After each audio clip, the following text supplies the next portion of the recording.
What's up, Code Squad?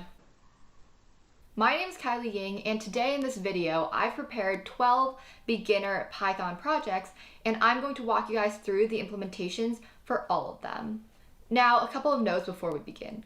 Here's a list of all the projects. These projects are in order from what I consider to be the easiest, most beginner-friendly, to the most complex. They'll range from Mad Libs, which is just string concatenation, to an unbeatable tic-tac-toe AI, to photo editing in Python.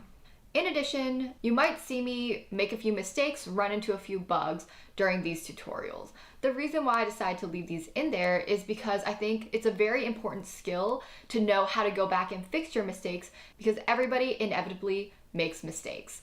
And I thought it would be really good for you guys to see some of my logic when I go back and I fix them. And of course, if you guys are interested in more, be sure to subscribe to my YouTube channel, Kylie Ying, for coding projects and just fun computer science related topics. Follow me on Twitch, Kylie Ying, for live streams of unedited coding sessions. And follow me on Instagram and Twitter at Kylie Y Ying. Okay, so let's get started. In a traditional Mad Lib, you would have a bunch of blanks in a paragraph, and you would have somebody fill out those blanks and then read the paragraph out loud with the words that they chose in those blanks. So we're going to recreate this project in Python using string concatenation. So let's talk a little bit about string concatenation. In other words, how do you put strings together?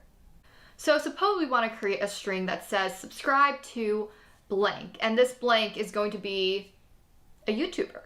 So we can create a variable, YouTuber, and this is going to be some string. So there are a few ways to create the string that says subscribe to the YouTuber.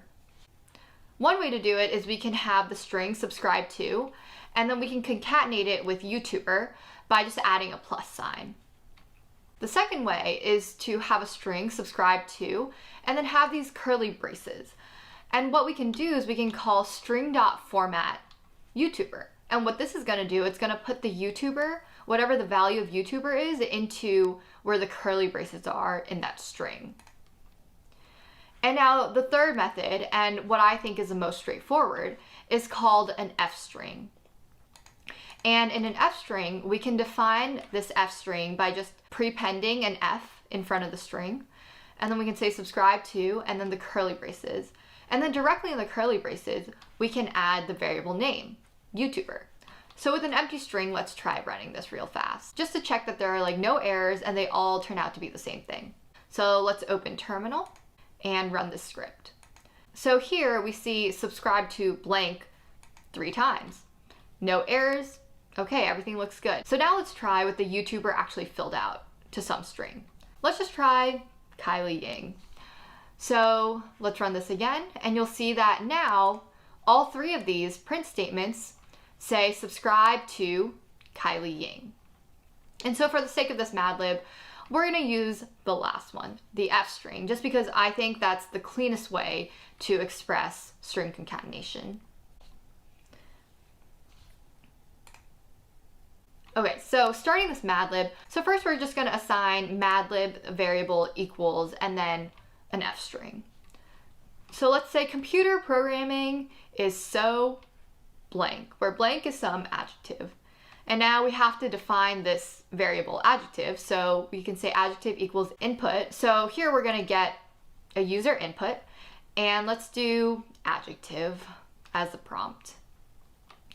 It makes me so excited all the time because I love to blank. Let's make that a verb. And this break right here, this is just saying, this is telling Python, hey, this string has gone on to the next line. That's all that little slash there is. Stay hydrated, and verb 2, like you are, and let's make this a famous person, exclamation mark. Okay, so let's just use that example right there. And now don't forget to define these variables, verb 1, verb 2, and famous person. So up here we're going to say verb 1 equals input, and the prompt is just going to be verb because all we want is a user to input some verb. And now verb 2 is going to be the same thing, but instead verb 2 will be the name of the variable.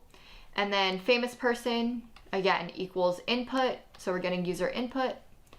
And we're going to say famous person as the prompt.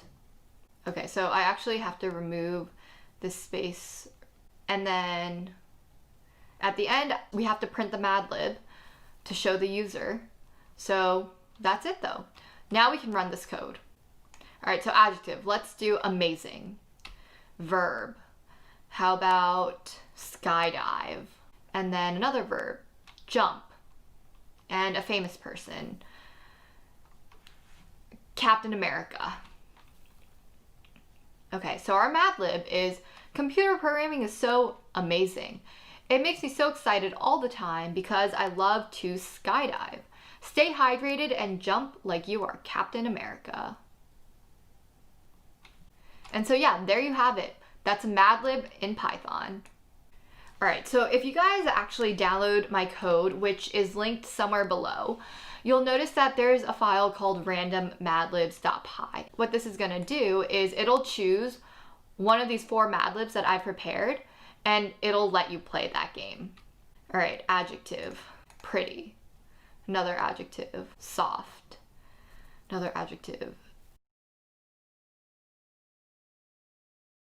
A pretty glow burst suddenly across the enchanted sky above them as an edge of dazzling sun appeared over the sill of the nearest mast. The light hit both of their hand at the same time, so that Voldemort's was suddenly a flaming water bottle. What did I just read? Anyways, there's a Mad Lib for you. First, I'm going to teach you guys how to implement a guessing game where the computer has a secret number and we are trying to guess that secret number. So the first step is actually having the computer generate a secret number for us to guess. And in order to do that, we're going to import random. Whenever we call import random, it actually goes to this package that comes with Python, and it says, hey, all of these functions that are here, like make these accessible in our script so that we can call these functions. So for example, in order to get a random number, something like random.randint might be very applicable because it returns a random integer n such that a is less than or equal to n, less than or equal to b. So a and b are the parameters of this function, and we need to pass in arguments. I'm going to define a function, and I'm going to define this function, let's say, guess. I'm going to make x a parameter so that we can pass that into this random get number function. So first we need to get the random number. And our random number, well, we're going to use random dot and then randint, which is exactly what we saw down here. Let's make it between 1 and x. Okay, so now basically what this is going to return is a random number for us to guess. Okay, what's our second step here? Our second step is once the computer has a random number, we need to guess, right? We need to guess in terminal and input what our guess of the number is. And then the computer will tell us whether it's too high, too low, or if we've guessed the number correctly. I need to keep looping until I get the right answer, right? So that sounds like a job for loops. And basically, since we don't have a predefined universe to iterate over, we're gonna use a while loop. So let's insert while in there. And now in this while loop, we need an expression here, right? And now for this expression, when do we want to stop this loop? We wanna stop it when our guess number equals the random number. So that means our expression should be something along the lines of guess does not equal random number, then we want to iterate over some things. Now we need to actually define this guess, and we're not going to make a guess up here because we're just trying to initialize the variable, tell Python that this variable exists so that we can go back and change it later. So after random number, I'm going to say guess equals 0, right? Because we don't want our guess to ever accidentally equal that random number. And here, if guess is 0, well, random number is random.randint between 1 and x. And that means that it will never be 0. So while the guess is not equal to the random number, we're going to get the user's guess. So guess equals input, guess a number. And we can even get a little fancier here between 1 and, so let's use an F string and we can do X. Let's just see what that looks like real fast. Let's call our function guess at the bottom of our script, and then let's just print our guess. Let's see what happens when we run this. All right, so if we run this, guess a number between 1 and 10, let's do 5. Okay, so we've printed the number, right? And I'm just gonna cast this as integer because I want my guesses to be integers. So what do we have so far? The computer has said, okay, I've gotten a random number, and now we've set up this loop where I can keep guessing until I guess the right number. But that's no fun, right? We kind of want the computer to give us some feedback, give us some clues into what's right and what's wrong. So that means that I'm gonna use some if statements, and these if statements are gonna tell me, hey, you're kind of high, kind of low, or, oh, maybe you've gotten it. All right, so let's add these if statements in. So if our guess is less than our random number, then we can print, sorry, guess again, too low.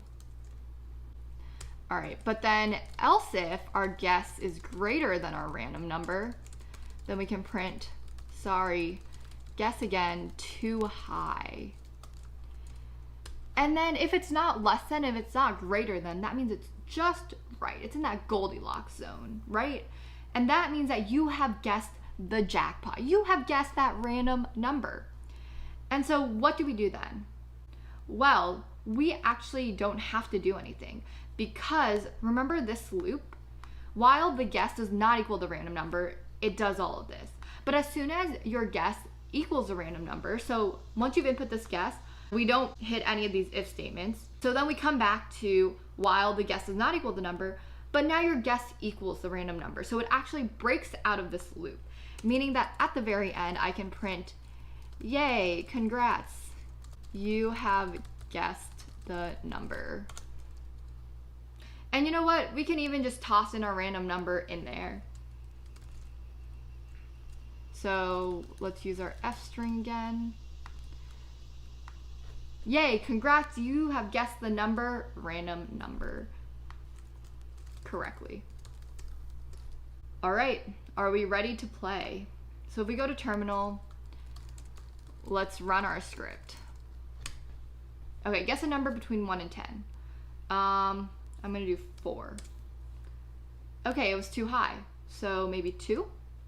Too low. All right, so that means if 4 is too high, if 2 is too low, it has to be 3, right?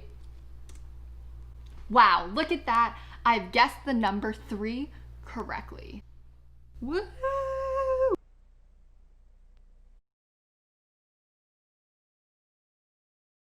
All right, so we talked about earlier how the computer is guessing our number, but we can also do the complete inverse of that function. We can come up with a secret number and we can have the computer try to guess it. So now I'm going to create a new function called computer guess of x. All right, and in this function, let's think about what we actually have to do. So I have a secret number and I'm not going to tell the computer what the secret number is, right? That basically means the computer has a range of numbers to work with, a minimum and a maximum, a low and a high. Okay, so that means let's set the low and the high initially because we know what that is without even having to loop over anything. So I'm going to say low, the lower bound is 1 and the high is x because we do have that entire range between 1 and x to work with initially until the user can provide some feedback. We need to be able to tell the computer if it's too high, too low, or if they've guessed correctly, which means that let's initialize a feedback variable. All right, feedback. And at first, there aren't any guesses, nothing's too high, nothing's too low. So just like how we initialize guess to be 0, let's initialize this to an empty string. And now, basically, we want to loop over this feedback expression. So while this feedback expression does not equal what we're going to make it represent when it's correct, let's do C, because C for correct. So while this feedback does not equal C, well, the first thing I need the computer to do is to guess a new number. So I'm gonna make the guess random. I'm gonna use random.randint again. And this time we're going between low and high. Now we don't want it to always be between 1 and x, right? Because we want to be able to kind of change these bounds according to the user's feedback. Because you know that if something is too high, then anything above that we can kind of stop considering. And then if it's too low, anything below that we can stop considering. So that's why I'm passing in these low and high values into this randint so that we can guess a new number between the bounds that we know has to be correct. Okay, so we have a guess and now we're trying to ask the user for feedback. Hey, is our guess right or is it wrong? So here I'm gonna do feedback equals, and let's do a user input.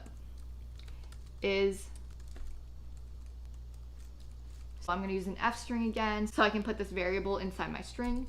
Is guess too high? And let's make that h, okay? Too low, and that's gonna be L, or correct. And that of course is C. The user is gonna input H, L, or C. I have these uppercase letters here, this lowercase up here. I'm just gonna make this input lowercase. So adding that dot lower at the end is gonna take whatever this string is from the input and just lowercase it. So H, L, and C are all lowercase. If we try to compare a capitalized letter to its lowercase letter, it actually does not come out to be equal. So that's why I'm adding this lower in there. Let's look at our different cases again. So if feedback is H. So basically we're saying, okay, if it's too high, then that means we want to adjust our upper bound. Because if our guess is too high, like, you know, if we're guessing out of 10 and we guess 8, the other person says, oh, that's too high. That means that 9 and 10 cannot be the numbers. That would mean that we need to adjust our upper bound. Our upper bound is actually going to be what we just guessed minus 1. Because for example, if we guess 8, then we know it's between 1 and 7 if 8 is too high. And now if the feedback is L, we know that our low bound has to be guess plus 1, right? Because it can't be that low number. And of course, we can make that an LF. LF makes it a little bit cleaner because feedback can only be H or it can be L. Like it can't be both of them. And of course, if it's correct, we don't have to have an if statement for that because our while loop kind of takes care of that. So at the very end, of course, when we exit our while loop, that means that the computer has guessed our number correctly. Print, yay, the computer guessed your number. Let's put the number in there correctly.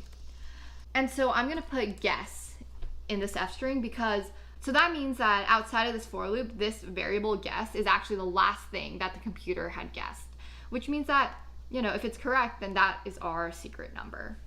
All right, so basically one other thing that I've noticed is random.randint will actually throw an error if low and high are the same number. So we can do a couple of things. We could theoretically put this statement up here that prevents this loop from continuing if low equals high, because if low and high are the same number, that means that you've narrowed it down, right? If you're saying 8 is too low and your new low is 9, and then you're saying 10 is too high, so then your new high is 9. Well, that means that the computer has actually narrowed down the number to 9. But if we break too early, so if we're saying and low does not equal high, then we don't actually iterate over this loop when our low is 9 and our high is 9, right? We just break and we say, oh, the computer guessed your number correctly. But the thing is, we actually want the user to say that the computer has chosen it correctly. So that's why we can't actually have that statement in there. Instead, what we want is we want to say if low does not equal high, then our guess is a random number between low and high. Otherwise, so this means if low does equal high, otherwise our guess is equal to one of them. So let's just say low. I mean, it doesn't really matter. This could also be high because low equal to high. All right, so then our feedback actually puts this number into here and it prompts the user to say, hey, that's right. So then at the very end, we're saying, okay, the computer guessed your number, guess correctly. All right, let's try this. 5, oh shoot, I need to come, let's say our new secret number is 6. So that's too low. 7, oh, that's too high. 6, okay, that's correct, yay. And you know, we can even play this with like 1,000. All right, so for our secret number, let's actually do the price of Ethereum, which is approximately 392. Okay, so Python 3 main.py. 640, that's too high, too low, too high, too low, too high, close, we're getting closer. Ooh, 393, that's a little bit too high, too low, 392. Woohoo! The computer guessed our number correctly. Look at that. The computer has guessed our number correctly. All right, so that's it. Just using some functions and some while loops, we were actually able to get our computer to guess our random number and for us to be able to guess our computer's random number. So now when we're bored, we can play this guessing game. Woohoo!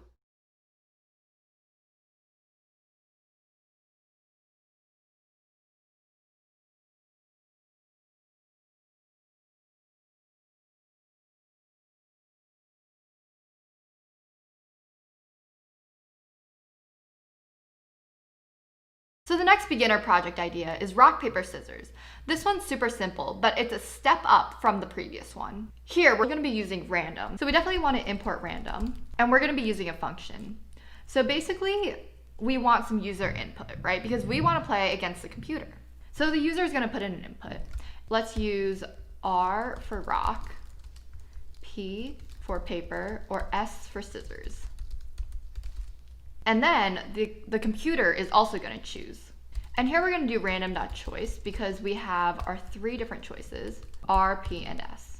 So now the computer is gonna randomly choose one of these choices. Once we know the user's choice and the computer's choice, we can come up with some rules in order to determine who wins. So the first rule is if the user and the computer have both the same choice, then it's a tie. In this game, we know that rock beats scissors, scissors beats paper, and paper beats rock. So let's define a helper function isWin to see who wins. And here I'm gonna say player versus opponent.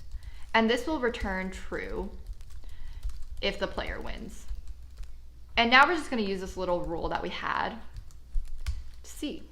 So if the player is rock and the opponent is scissors, or if the player is scissors and the opponent paper, or, so now we have 3 conditions, right?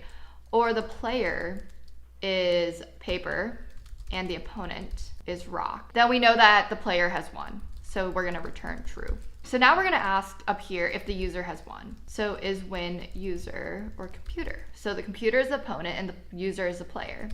Then return you won. Actually, we're gonna return it's a tie up here. And then otherwise, we're just gonna return you lost. Because if the computer won, then we lost. Here, you'll notice that I don't have an if statement before this last return. And the reason for that is because if you've already passed these 2 cases, then after each of these cases, the function ends right here.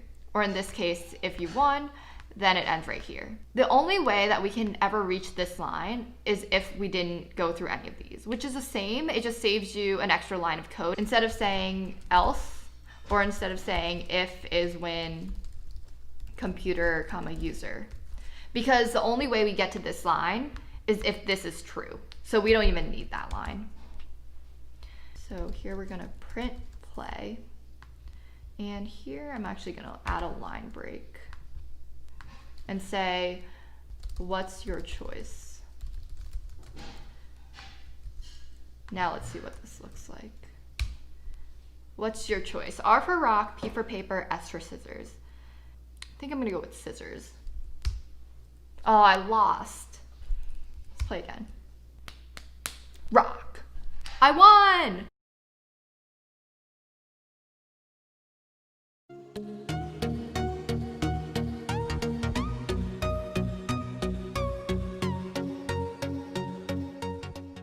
So the first thing that we have to do for Hangman is we have to choose a random English word. So I actually went on Stack Overflow and I found this very relevant question, how to pick a random English word from a list. And if you scroll down a little bit, there's this like JSON file that's linked. So I'm just gonna click on that. And when I open it, there's all of this text. And basically what this is it's just a very long list of words that we can use for Hangman. So I can copy and paste this entire list of English words into a Python file, and I can assign it to the variable words, which we can use in our Hangman game later. So now I can open a Hangman file, and I know that I want to be able to choose randomly from this word list, so I'm going to import random. And then also, I know that I want the word list that I just made, and I called my file words.py. So in my Hangman file, I'm going to say from words, which is words.py, import words. And that second words is just this variable words. So now if I print out words in my Hangman file, I would be able to get that entire list of words that I just copy and pasted. So the first step in actually getting our computer to play Hangman with us is the computer has to figure out a word for us to guess. So we just got this entire list of words into this Python file, and now we just have to randomly select a word from it. But you'll notice if you look through this word list that some of them actually have spaces and dashes in the middle of the word, which we can't exactly guess in Python or in Hangman. So we actually have to keep choosing a word until we get a valid word that we can guess in Hangman. So in order to do that, I'm going to define a function called getValidWord, and I'm going to pass it a list of words. So the first thing I'm going to do is assign the word to random.choice words. And what random.choice is, it takes in a list and it randomly chooses something from that list. So I'm just going to get a random word from this list. And I'm going to make a while loop saying while dash or space is in this word, keep choosing the word. So what this while loop does is as long as this statement is true, it just keeps iterating back and forth until it's not true anymore, which means that when it stops iterating, we'll get a word that doesn't have a space or a dash in it. And then finally, we're just going to return that word. We need to be able to keep track of which letters we've guessed and which letters in the word we've correctly guessed. We also need a way to keep track of what is a valid letter and what isn't. So now we're going to set that up. I'm going to have word letters, a variable that saves all the letters in a word as a set. And this we'll use as a way of keeping track of what's already been guessed in the word. And then I'm going to have an alphabet. And basically I'm just going to import this already predetermined list of like uppercase characters in the English dictionary. And then I'm going to have an empty set called use letters, which I will use in order to keep track of what the user has guessed. All right, so now we're going to get some user input. So basically what we can do is we can just ask for user input in Python directly. And if we run this in terminal, then the user can type in, a character, and we can use that as input. So we're going to save that as a letter. And I'm just going to uppercase this because I'm just going to do everything in uppercase. A lowercase a in Python is different than an uppercase a. So if you try to test equality between those two strings, it actually won't be equal. So I'm just going to do everything in uppercase. And basically, if I'm going to say, okay, if this is a valid character in the alphabet that I haven't used yet, then I'm going to add this to my use letters set. And then if the letter that I just guessed is in the word, then I'm going to remove that letter from word letters. So every single time I guess correctly, then this word letters, which is keeping track of all the letters in a word, decreases in size. And then if this user letter that the user just entered is in used letters, then that means that they've already used it before and it's an invalid guess. So I'm just going to print something saying you literally just guessed that word or that letter. Otherwise, that means that, they typed in something that's not in the alphabet and it's not in the used letters that they've already guessed. So that just means that they've typed in a wrong character. And we're going to print an error message saying you didn't type in a valid character. So now that we can get the user input, we want the user to be able to keep guessing until they get the word. So in this case, we're going to be using a loop. And loops are basically just a way to, loop around your code and iterate. So in this specific case, I want to use a while loop because I want the user to keep guessing until they actually guess the word. And because every single time we're removing a letter from word letters, which is a set of the letters in the word that we haven't seen yet, I'm just going to keep decrementing that. So the condition that I have to satisfy for when the user gets all of the letters in the word is when the length of word letters is actually equal to 0. So while the length of word letters is greater than 0, I'm going to keep iterating through this input until they guess all of the letters. So my while condition is going to be while the length of word letters is greater than 0, iterate. So let's just add that in there. So before we can actually play this game of Hangman, we need 2 things that we need to tell the user. So the first thing is what letters they've already used so that they can keep track of what they've already guessed. So we're just going to have a simple print statement, and then we're going to say space.join use letters. And what this .join does is it turns this list into, or iterable, into a string separated by whatever the string is before the .join. So in this case, each of these letters will be in a string separated by a space.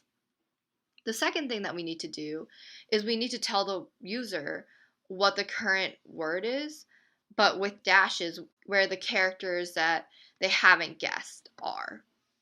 So in this case, I'm going to first create a list where every single letter that they've guessed is shown, and where all the letters that they haven't guessed are just dashes. And then I'm going to take that list and I'm going to join it with a space just like above so that we can create a string using that list.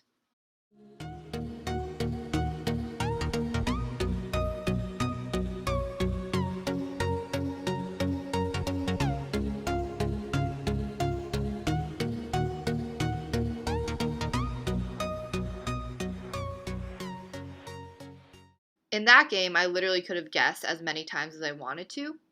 So let's make this a little bit more fun. Let's introduce the concept of lives into Hangman, because usually in Hangman, you can only guess until the guy is dead, right?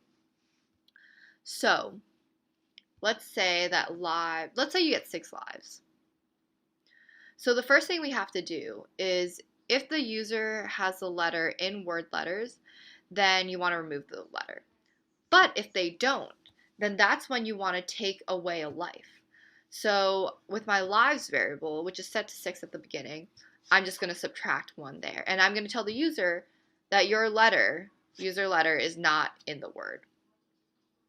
And then everything else should stay the same. Now at the very beginning, I'm going to say where I show the user the letters that they've already used, I'm just going to tell them you have X lives left. And then, they can guess the letter. And right now, our while loop condition is set to, as long as they still have to guess more letters in the word, they keep playing. But now we have another condition, right? We have the condition of lives. So as long as either A, they haven't won yet, which is when the length of the word letters is greater than 0, or B, when they haven't died yet. So up here, we're going to add another condition in this while loop. We're going to say, while the length of the word letters is greater than 0 and lives greater than 0, then we want them to be able to guess. This means that as soon as they either win, when they've guessed all the letters, then they exit this while loop. Or when they've died, when lives equals 0, they exit this while loop. So at the very end, right now we're telling them that they've guessed the word correctly, but now that's not the condition anymore for this while loop. We also have an aspect of lives. So if the lives equals 0, then they actually died. So we say, sorry, you died. The word was blank. Otherwise, in this else statement, we can say, yay, you guessed the word. So now let's try a game of Hangman with all of these different components.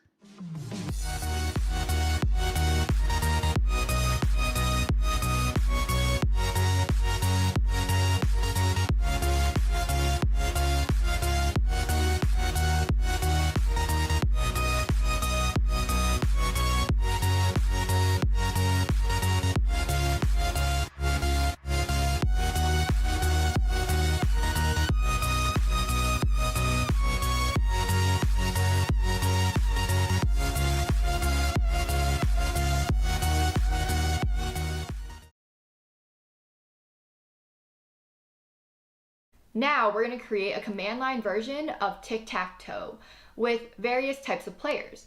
So either a human can play or the computer can play. So humans can play against the computer, humans can play against each other, or the computer can even play against the computer. Let's get started. We're going to split up our player and our game into 2 separate classes so that when we actually play, we can create a game and then we can tell the game, hey, this is my X player and this is my O player. So the first thing we're going to do is create a file, player.py. And up here, I'm just going to tell you guys right away, we're probably going to need math and random, so I'm just going to import them right now.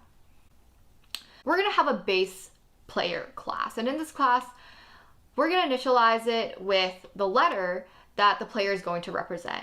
And this is either X or O. So that's cross or not in official like tic-tac-toe terms. So self.letter is going to be letter. And we want all players to be able to get their next move. So here I'm going to say define get move self, comma, game. And I'm just going to pass because, well, this is our base player class. And on top of that, we're going to build a random computer player and we're going to build a human player. Here, we're going to use inheritance in order to create a random computer player and a human computer player that builds on top of this base player object. And so in our initialization, we have to initialize the superclass. So we're going to say super.init letter, and what that's going to do is it's going to call this initialization in the superclass, which is the player, and define get move. So in our get move function, let's hold off on this for now. Same thing for the human player. In this human player, our superclass is still player. We're going to initialize the same way that we did the random computer player, and then we're going to define get move, and again self, comma, game. And let's also come back to this. Let's first go and define the game to see exactly what we're dealing with when we pass in the game. Let's create another file. Let's call this one game.py. So in game.py, we're going to define class tic-tac-toe. And so in this class, what are we going to need? We're going to need a board, right? Because our tic-tac-toe, it's a 3x3 board. Let's create that board. For our board, let's just use a list of length 9 that'll represent the 3x3 board. And what we can do is we can assign an index in this length 9 list to each of the spaces, and then that will represent our board. What I'm also going to do is I'm going to have this variable self.currentWinner that will keep track of whether or not there is a current winner in this game, and if there is, who is it? Well, let's first of all be able to print the board, right? We're going to want to see like what's in this board. So for each row, and here let's split this up into the rows. So self.board, this is indexing into our length 9 list, and then this I times 3.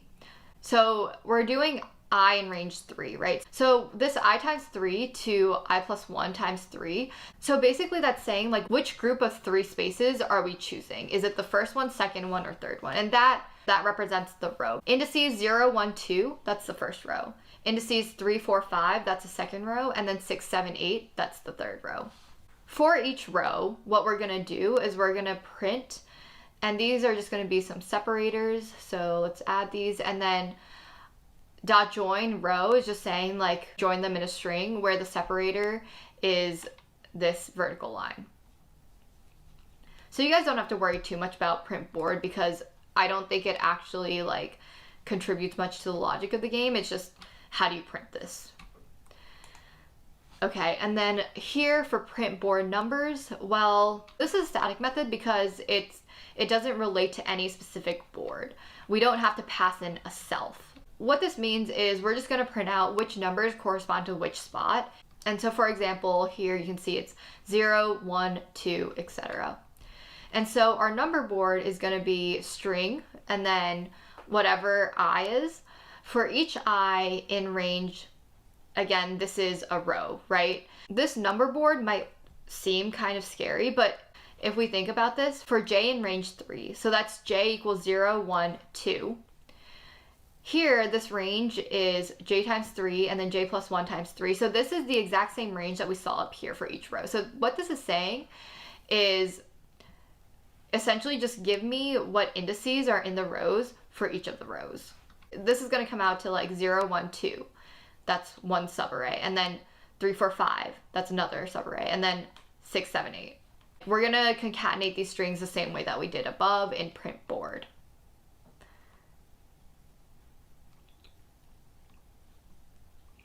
Okay, so now let's actually dig a little deeper into the logic of the game. Given this board, we're representing the empty spaces with the space. We're going to need to know what are the available moves after you make a move, right? So we're going to return a list, and this is going to be a list of indices. So let's actually expand this out, and then I'm going to show you guys how to do the list comprehension for it. Let's initialize moves to an empty list, and then let's say for I, x and enumerate self.board. Enumerate is going to essentially create a list and assign tuples that have the index comma the value at that index. So here we have 0 comma x, 1 comma x, and then 2 comma o. In this for loop, we're going through each of these tuples and we're assigning the first item in the tuple to I, the second item to x. So we can say if x equals, actually let's call this spot, because that might be a little bit more intuitive. If spot equals space, then we know that this is an empty space and we know this is an available move. So we're going to append that index because we want to know which spaces are available. We're going to append the index of that spot to moves. And then at the end, we're going to return moves. And another way to write this is a list comprehension. And that would look something like this.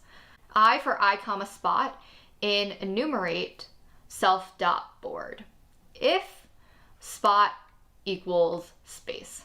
So this is essentially just condensing this entire for loop into a single line. It's saying for I comma spot and enumerating the board, if the spot is space, then put I into this list, and then we're going to return that entire list. Easy little one-liner, makes the code clean. Okay, so now that we have that function, let's define get move for our players. So the square that we're going to choose for the random computer player, well, we're literally going to just choose a random spot on the board that's empty. So let's just do random.choice, which is going to choose one thing in a list at random. And we're going to pass in game, which is our board, game.available moves. Again, it's just going to get a random valid spot.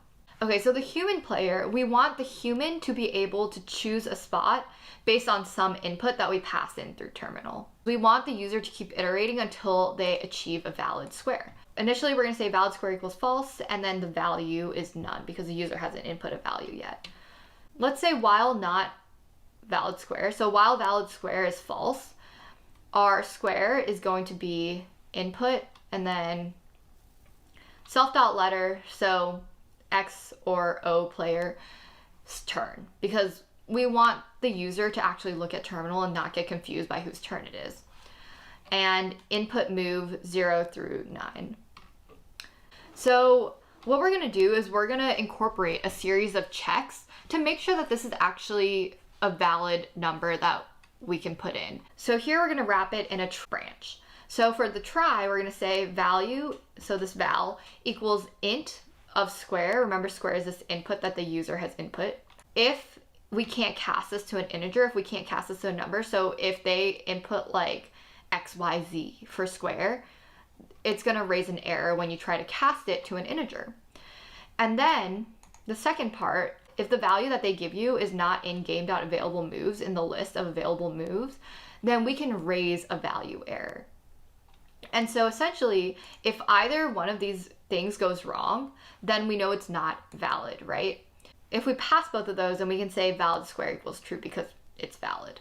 Then we're going to catch this value error, and we're going to say print invalid square, try again. And so then this is going to repeat the loop. We're going to get the input for the square again, and we're going to repeat this checker. At the very end, once we've gotten a valid square, we're going to return that value at the end. So that's going to be the human player's next move. Okay, so we have our player, so let's now continue working on our game so that we can start playing a game of tic-tac-toe. We have part of a representation of a tic-tac-toe board. In order to get the rest of the functions that we need, let's define a function called play outside of this class where we're passing in a game, an X player, an O player, and then I'm going to pass in this extra variable print game that's just going to be set to true or false, and if it's true, it'll print out all the steps. So this is like if you want to play against it.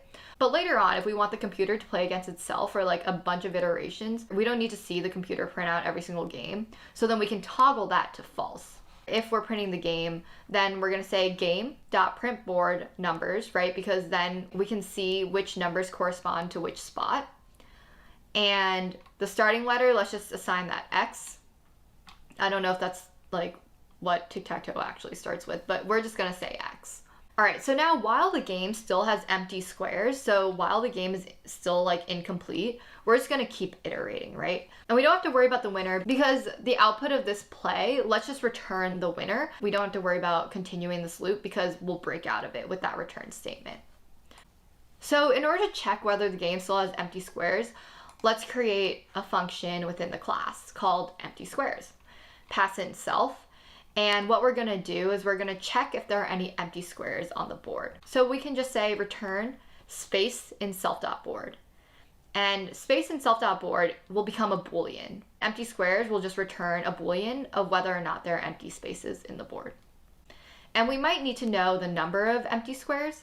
So I'm just going to say, okay, we can return the length of available moves, which will return this list. And so we can just count how many empty spots there are. We could also say self.board.count because this is a list, self.board.count, and then just space. So that will count the number of spaces in the board. All right, so while there are empty squares, we want to get the move from the appropriate player. So if the letter equals O, then we're going to ask the O player to get move. And if it's not O, that means it's X, then we're going to ask the X player to get the move. All right, let's define a function to actually make a move now that we've gotten the player to get their next move. We go back up to our game and we say define make move.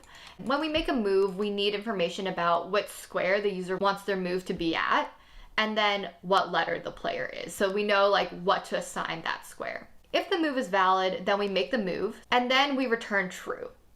If it's not a valid move, then we return false. Nothing should ever be an invalid move, but just in case. If self.board square is empty, so if this means if at that space on the board, nothing's there yet, then we assign that letter to that given square and we return true. If that doesn't pass, then we return false. Okay, so let's put this into our play loop. So if game.makeMove, so if this is valid, if we want to print the game, we're going to print letter makes a move to square blank and some square. Let's make an F string there. And we're going to say game.printBoard because we want to see a new representation of the board where this spot has now been claimed by this user. And here, this is just an empty line that we're going to print. Okay. After we made our move, we need to alternate letters. So here we're going to assign letter equal to O if the old letter was X. Otherwise, we assign it to X. And this, basically a different way to rewrite this would just be if letter equals X, then the new letter is O. Otherwise, the new letter is X. That's exactly what we're doing here. We're just switching players. Okay, but wait. We're not actually checking anywhere if anybody won. So what if we won? If you think about it, the only time that you should win a game is like right after you make a move, right? If you won. If you won a game, you should win on that move. So we're gonna go back to make move. And after we've placed the letter on that board, we can toggle current winner to the winner if there is one. So let's make another function that will check for the winner. So after we've made this move, if self.winner, and then we're gonna pass in our last move because that's the one that's gonna be our winning move, right? If self.winner, then we can assign current winner equal to that letter. We'll come back to the winner function, but suppose that we have this checker. So then after making this move, if we have a current winner, we can check for the current winner before we switch letters. And if there is a current winner, which means that if current winner is not set to none anymore, then a letter has won and we can end the game because then we can just return the winner of the game.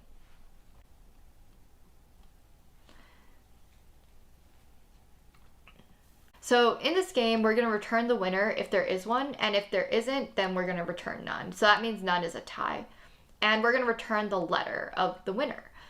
So here, if game.currentWinner, well, it was letter's turn, so we can just return letter. The letter that gave us the win. Okay, so then also let's just add in the none for a tie right now. So at the bottom, we can say if print game, then after this while loop is over, we can just print it's a tie.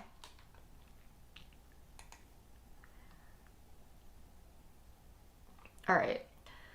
Now we got to go back and actually create this function that'll check for a winner, right? So we can define winner and then input the square and the letter. And we know that in tic-tac-toe, we're a winner if there's 3 in a row anywhere. But we have to check all the possibilities, whether that's in the row, column, or the diagonal. All right, so first let's check the row. So the row index, which row it's at, is going to be whatever square that you give it, divided by 3, and then rounded down, right? So that's what this right here is. So that double dash is just saying how many times does 3 go into square. Row is going to be self.board, and here we're going to see this indexing again. But this is essentially saying, given the row index, get the row. So here, row is just going to be a list of the items in the row that we've selected.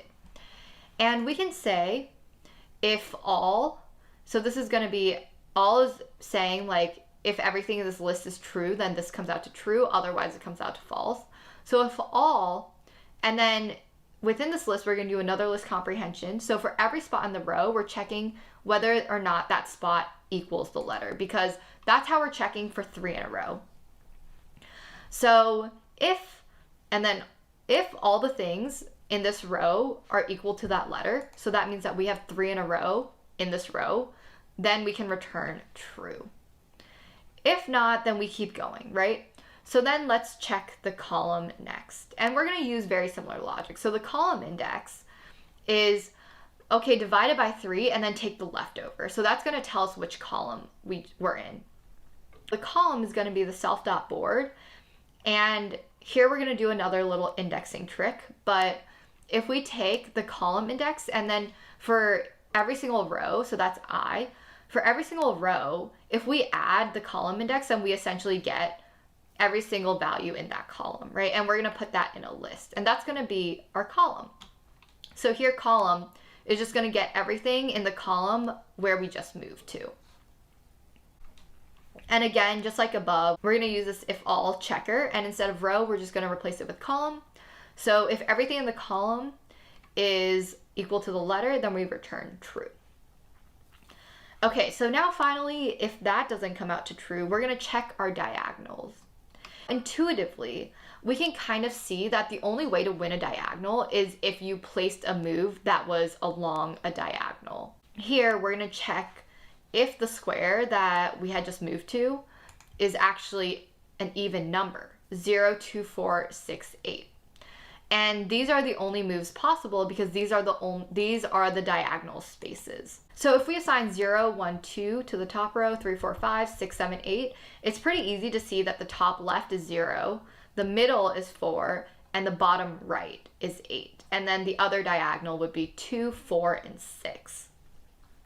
So that's why here we're checking if the square is divisible by 2, so that's basically saying it's even, then this diagonal 1, we're going to say for I in 0, 4, 8. So this is the top left to bottom right diagonal. So we're going to put the things in the board that correspond to 0, 4, and 8 into this diagonal 1. And then same thing for diagonal 2, but instead it's 2, 4, and 6. So this is the top right to the bottom left diagonal. And once again, we're going to use this if checker and say if every single spot equals a letter in the diagonal, so diagonal 1, return true. And again, for this diagonal 2, if every single spot equals a letter in diagonal 2, we're going to return true. And at the very end, if all of these checks fail, then we don't have a winner, so we return false. So yeah, that's our tic-tac-toe game right there. And so now let's actually play this game. So if name equals main, first we're going to make the X player equal to human player and assign it the letter X.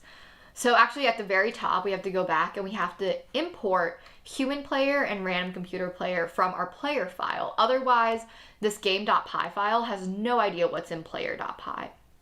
But if we add in this like import at the top, then we actually get our human player and we get our random computer player. So for our X player, we're going to create a human player and we're going to initialize it with the letter X. And then our O player, we're going to make that our random computer player and assign that an O. And then our game is going to be tic-tac-toe. Let's just call that T. And then we're going to say T equals an instance of tic-tac-toe. And we're going to play tic-tac-toe, so this is a game, X player, O player, and then we're going to set print game equal to true right here.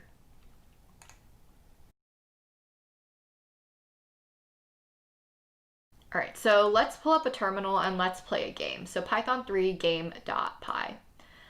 All right, so first I want to move to 4 because I want to be in the middle.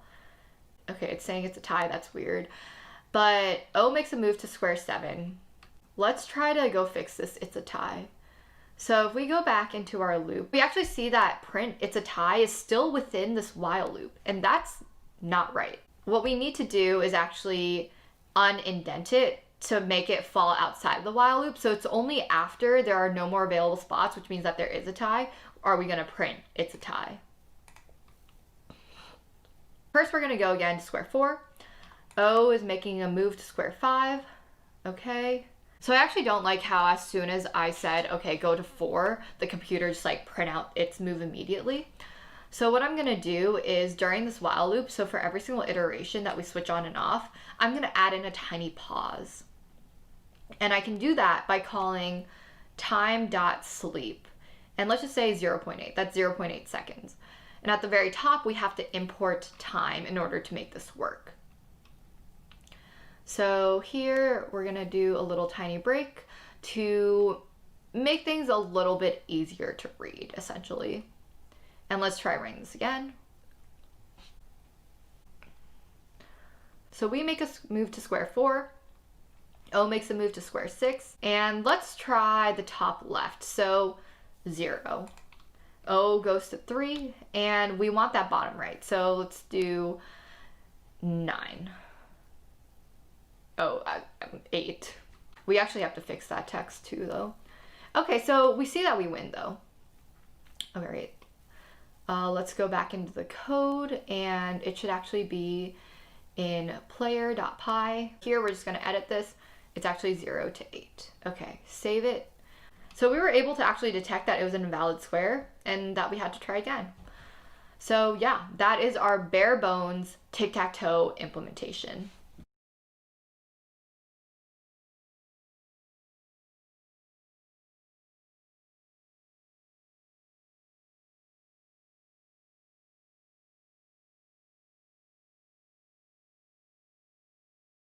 All right, so we created a game of tic-tac-toe in Python, and we created a human player, and we created a random computer player. But can we do better? Can we make it so that the computer literally never loses? Maybe ties, but never loses? And the answer is yes. So let's take a look at how we're gonna do that. Minimax is a decision-making algorithm built off of a maximizer and minimizer concept. Basically, you're trying to maximize your win while your opponent is trying to minimize their loss. Now, in a game of tic-tac-toe, we can step through each state and see how Minimax might help us win and become victorious. In Minimax, we are trying to find the best move to make. We can determine this by trying out all the moves and figuring out which one is the most optimal through something called a utility function, which is basically a measurement of how valuable the final result in that tree is. Now let's take a look at an example using a partially completed game of tic-tac-toe. So in this current board, it's X's turn. And obviously the goal is to maximize X since we want to win. So the first step is to put down an X in every single possible potential move. You'll notice that in the middle, we actually won the game because we formed 3 in a row. Now let's talk about this utility function for a little bit. Since we want to win, we want our utility to be positive since this is a positive value to us. Now, in addition, I have this factor of 3 because I want to win in as little steps as possible. So how I got this number is I took the remaining squares on the board and added 1, so that if you did win, you still ended up with a positive value and not 0. And then I multiplied it by either +1 or -1, depending on who the winner was. So for example, if O had actually won in this situation with 2 squares left, then I would have done -1 times 2 + 1, 3, which is -3. So moving on from there, we want to map out all of the possible scenarios of gameplay. So continuing this tree, we have this layer and then this layer until the board is filled or until somebody has won. Now let's add the utility function for all of these. Since O won on the left, we're going to do -1 times 1 + 1, since there's 1 square left, which gives us -2. In the second one, nobody wins and it's a draw, so the value is just 0. Now on the right, the first one, we win again. But in this case, we don't have any empty squares. So we're just going to multiply 1 by 1. And then on the far right, it's a draw again, so we have a value of 0. Now that we have these utility values, we can propagate them back up to find the most optimal path to take. So at the very bottom level, we have a maximizer function because it's X's turn. There's actually no decision to be made in the bottom row because there's only one option, one path to take. In the second row, it's O's turn, and we assume that O will be taking their most optimal path, which means that we want to minimize the value that O has. And in this case, on the left-hand side, it's between -2 and 0. And since -2 is less than 0, the left gets assigned a utility value of -2. The middle is still 3 because there's no additional options after that. And on the far right, we're choosing between 1 and 0. And since 0 is less than 1, the far right has a utility of 0. In the next stage, it's back to X's turn, and we want to maximize X. Between -2, 3, and 0, obviously 3 is a maximum, so we would choose that middle path. So now we know what the most optimal solution is in order to win in the least number of steps possible. All right, so for our implementation, we are going to create a genius computer player. And this, of course, is going to take player as a superclass once again. And here we're going to initialize it the same way we initialize our other 2 players. So in our unbeatable computer player, we also want to get move. And get move is where all the magic is going to happen. At the very beginning, if all the spaces are available, let's just say grab a random spot and just go there. So we're just randomly going to choose one. Otherwise, all right, so now we're going to get the square based off of the minimax algorithm that we described. So because of the nature of the algorithm and how it's recursive, we're going to define a function minimax outside of our getMove function, but we're going to call that from here. So self.minimax, and we're going to need to pass in the game and the letter of the player so we know that we can win and not the other player. So at the very end, we return the square that was returned from our algorithm. And now let's define that algorithm here. So define minimax, and then self, comma, state, comma, player. So the reason why I wanted to call this state and not game was because at every single iteration of minimax, we pass in a representation, a screenshot of the game in that state. So I'm just calling it state. It's just a variable name. You could call it S, you could call it game, you could call it whatever. I'm gonna call it state because in my head, we're passing in states. We're passing in screenshots of the game. All right, so the max player is going to be yourself because you want to maximize your score. So it's going to be self.letter. And then other player is going to be other player. So whatever the letter is not. So first we want to check if the previous move is a winner. All right, so when we have recursion, we always need a base case. And this base case is, well, at the very end of things, where are we at? So here we want to see, was there a winner in any of the states that we've passed in? So we know that in our game, we have a current winner. So if the current winner is equal to whatever other player is, then we should return the position and the score because we need to keep track of both of these things for the algorithm to work. So we're going to turn this in a dictionary. So the position is none and the score, well, so this is the formula that I was talking about earlier. We're going to multiply 1 times the state dot number of empty squares because we want to maximize the number of empty squares. We want to get to a win as soon as possible. Plus 1 if the other player is the max player, right? Otherwise, we're going to do the exact same thing but multiplied by -1. So else -1 and then state dot number of empty squares and then plus 1. Okay, so if there's no winner, but if there are empty squares, well, that means that nobody's won. So our score is going to be neutral. It's going to be 0. And the position, again, will be none because we didn't move anywhere. All right, so these are our base cases. All right, so now here we're going to get into the algorithm. So if the player is a max player, then we're going to initialize a variable, best, and this is going to be a dictionary. That's going to save the best position to move and the best score. And because this player is going to be the max player yourself, you want to maximize at every single time step. So you're comparing every single score to this score and you're trying to increment it. So that means that we want to initialize it to the lowest possible score. So at least one iteration will beat that score. If we initialize it to -infinity, anything that's defined is going to beat that score. If the player is not the max player, then we want the position to still be initialized to none, but the score we want to initialize to infinity because we're trying to minimize at every single point. So we're trying to decrease that. So we have to initialize to like the highest possible value. So for every single possible move in the available moves, we're going to do a few things.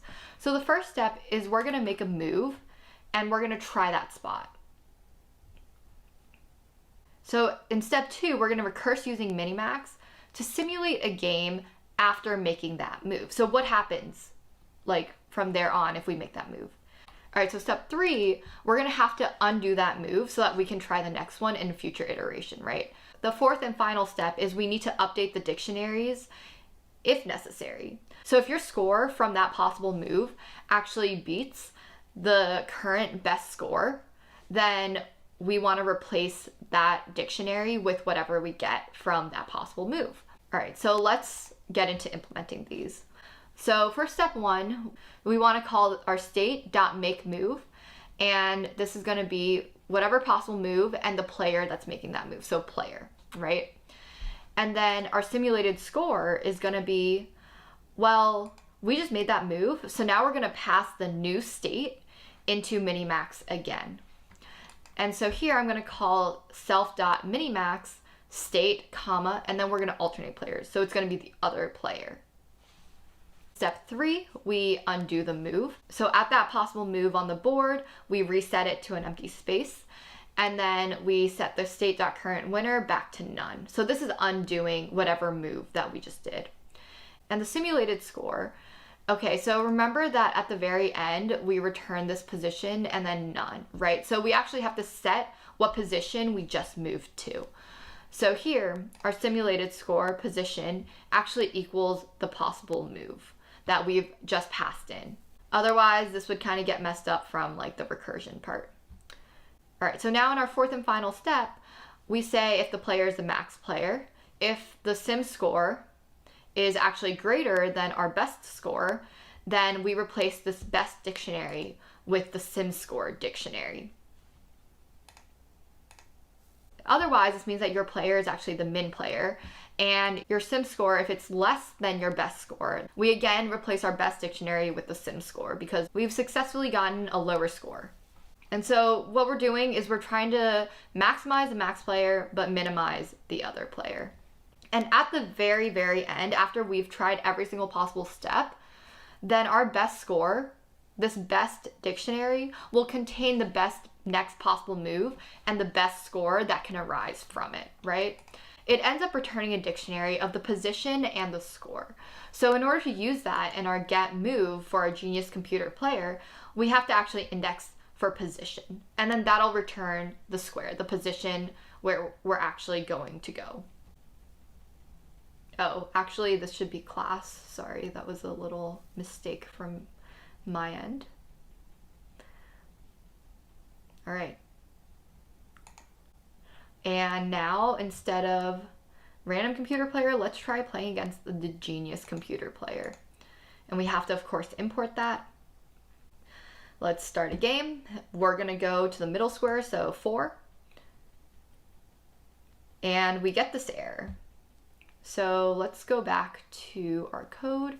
And where did we call that? Where is this error coming from? So we actually see that we're missing an S right here. Small little mistake. So let's try rerunning this after we fix that. So 4, they go to 0. Let's go to the bottom left, looks pretty good. And that is square 6. So let's go to square 6. All right, they go to square 2. So we gotta block them. We gotta go to square 1. They kind of forced our hand. 1. All right, they go to 7. So this is gonna be a tie game, right? So no matter where we go, I mean, yeah. Ta-da, it's a tie. All right, let's try again. And I'm gonna show you how this algorithm is actually going to make a move cleverly to a spot where like it'll win. So I'm just gonna show you it's gonna go there in the middle. So let's go to the left and see what happens. So that's square 6. The algorithm knows to take that bottom spot to win.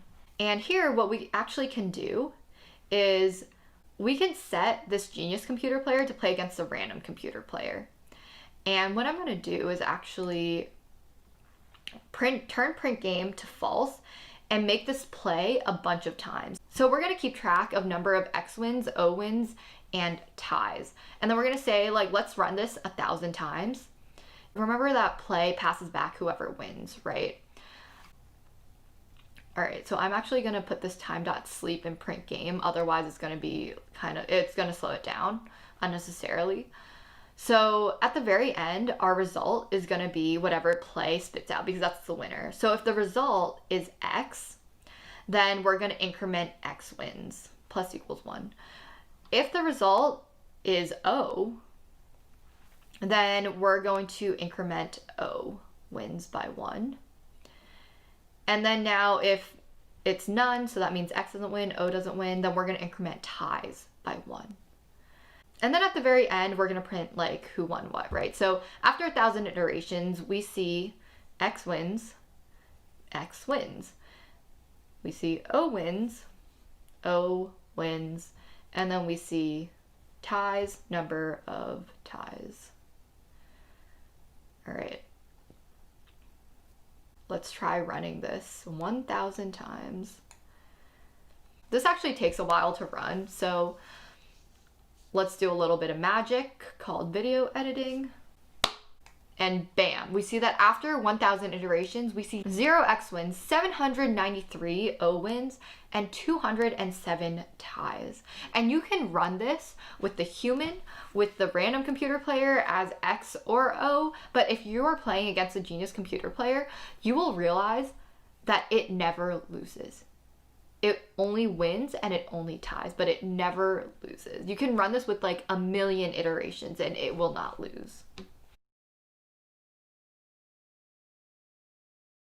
Before we implement binary search, let's actually understand what binary search is. Binary search algorithm is a divide and conquer algorithm, which actually helps you search an ordered list faster than just scanning every single element and asking, hey, is this it? Is this it? Is this it?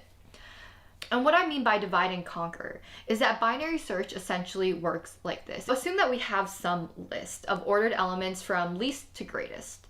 And we're trying to see if this target is in the list, and if it is, then return the index of where it is.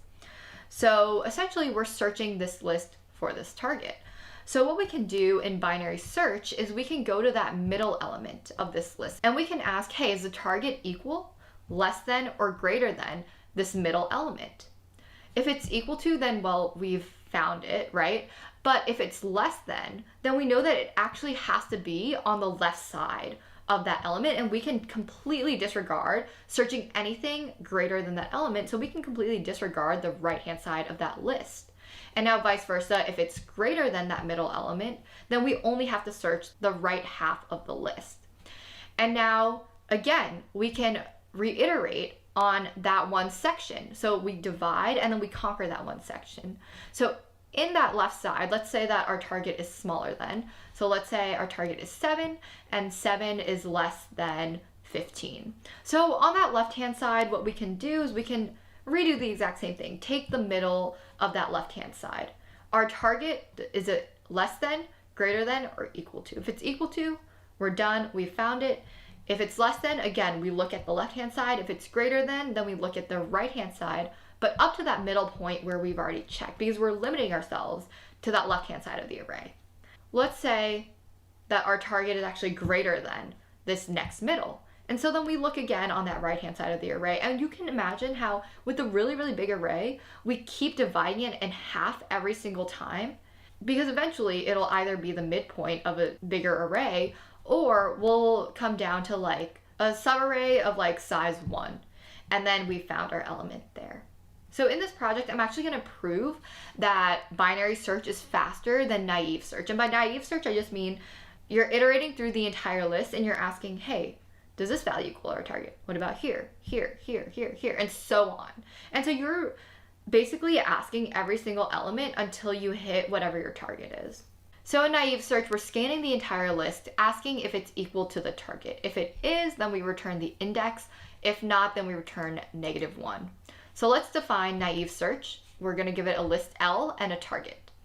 So for I in range length L, so for every single index, if L at that index is the target, then we return that index. Otherwise, we've gone through the entire list, nothing's there, we return -1. For example, our L could be 1, 3, 10, 12, right? And if 10 is our target, then we're saying, okay, for the first I, so if I equals 0, our element number is 1, that does not equal the target, keep going. So then 3, does 3 equal target? No, keep going. All right, so now we're at index 2. Okay, well 10 equals the target, so we return 2. And if it's not in there, then we end up returning -1 at the very end. Okay. So then binary search uses, again, divide and conquer. So we will leverage the fact that our list is sorted in order to make our search faster. So let's define binary search and then give it, again, a list L and a target.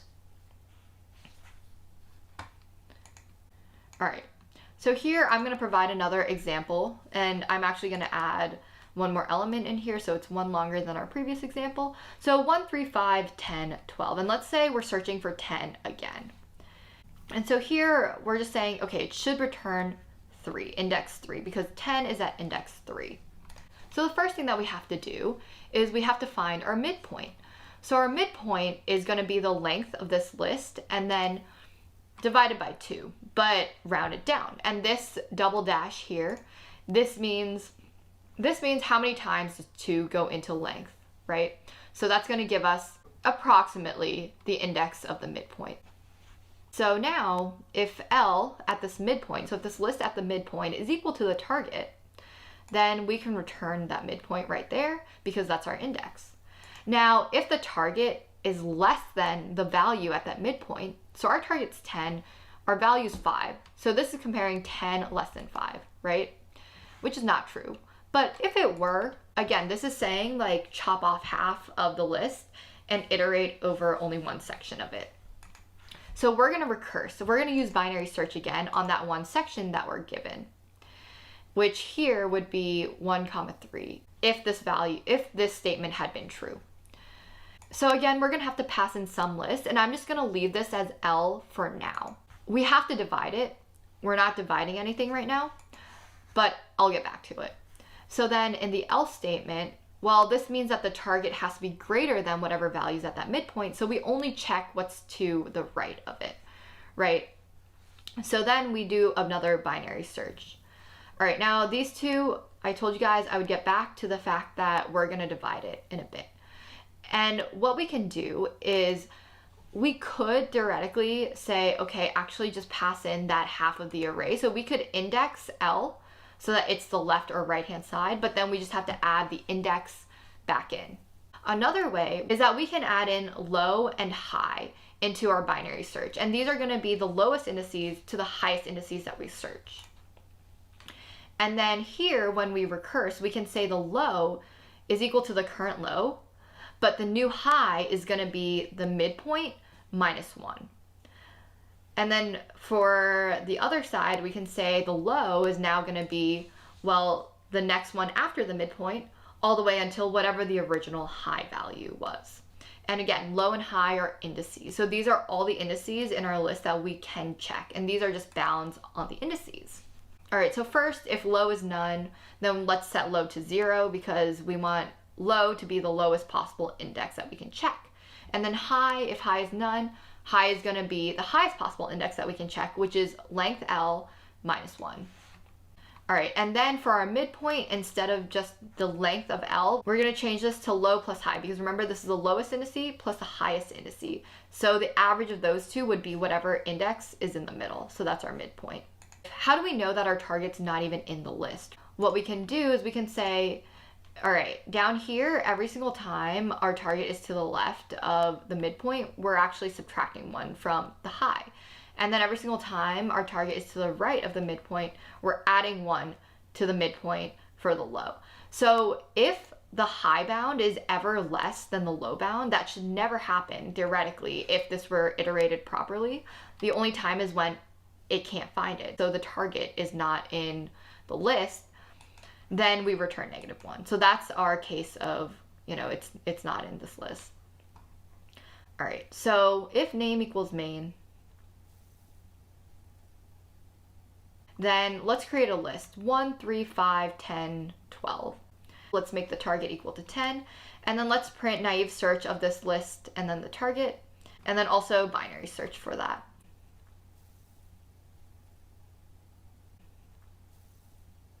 All right, opening terminal, let's run this script. And we see both of them return 3. All right, now let's do a little bit of timing analysis to show you guys that it actually works to not check the entire list. All right, so let's set length to 10,000. And so here we're gonna just build a random sorted list of length 10,000. Let's say the values in our sorted list, let's initialize it to a set first. And then while the length of this set is less than length, well, we're gonna add some random integer. And just to have bounds on this, let's do something like -3 times the length of the list, and then all the way till 3 times the length of the list. So that gives us a range of like negative 30,000 to 30,000 for our algorithm to just choose a random number and add it into this list. All right, so then after this is done, then we're gonna say, okay, make the sorted list into a list and then sort it. So that's what sorted is. So, and then we're gonna reassign this to the variable sorted list. And then we're gonna import time because, well, we're gonna wanna time how long it takes for each of those. And how we're gonna do that is we're gonna say, okay, start equals time.time, so that gets the time right now. And then we're gonna call naive search on this sorted list and get some target. And let's actually say, let's iterate through every single item in this list and try to find that item in the list. So for target in the sorted list, so that means we're going through the entire sorted list and making everything the target and then running naive search on that one target. So we're basically running naive search 10,000 times here. And the end time is going to be again time.time at that spot. And so then the naive search time is actually just the end time minus the start time. And so we can actually do this per iteration if we divide it by lengths. So for each iteration on average, it's going to be n minus start and then divide that by length, number of seconds. And again, we're going to do the exact same thing for binary search, but make it binary search. So let's run that. Okay, we see that naive search takes approximately like 0.443 like milliseconds. So that's 443 microseconds. Whereas binary search, I mean, it takes 6.8 microseconds. So let's compare that. That's like 6.8 compared to 400 something for naive search. So yeah, basically if you ever have to search a sorted list, never search every single item.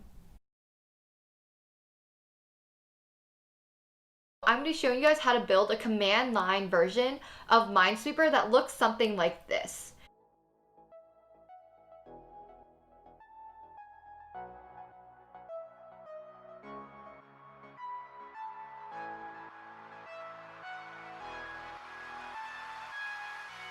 We're going to be using recursion and classes to build our game. Now, before we get started, I just wanted to say that I'm building a very bare bones command line version of this game because I believe that when you're learning how to code, if you actually want to learn how to translate your ideas and algorithms into Python, the bulk of that is going to be in actually implementing the game, not figuring out how the UI works. I think that the UI, while it's important, it is somewhat secondary to actually learning the coding process and the algorithmic process that's involved with building these games.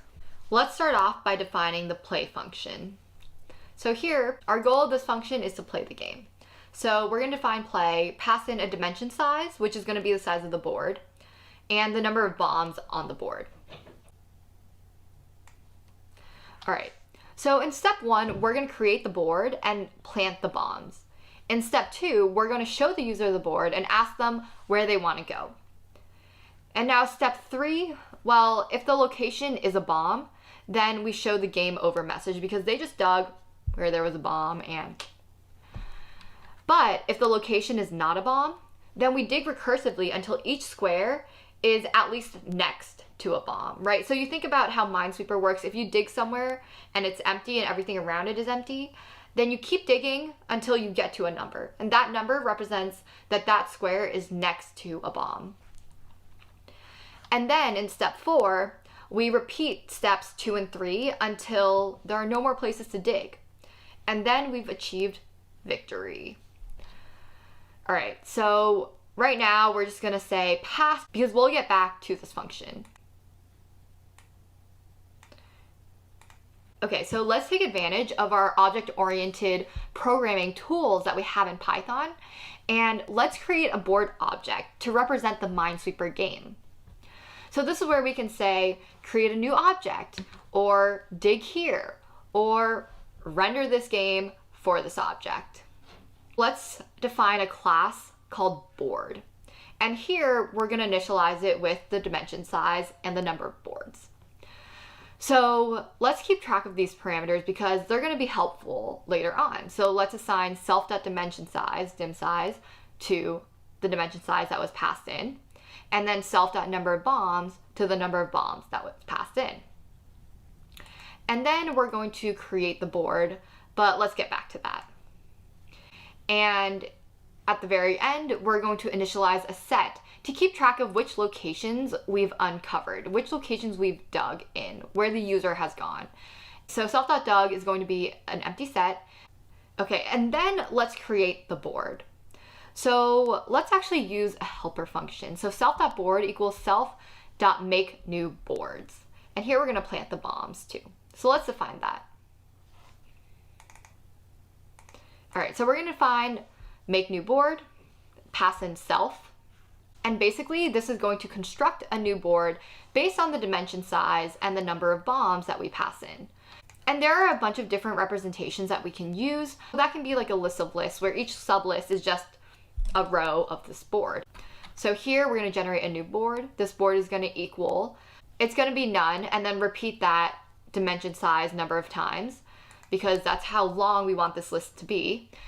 And then we're going to have dimension size number of these lists so that we can get a square board.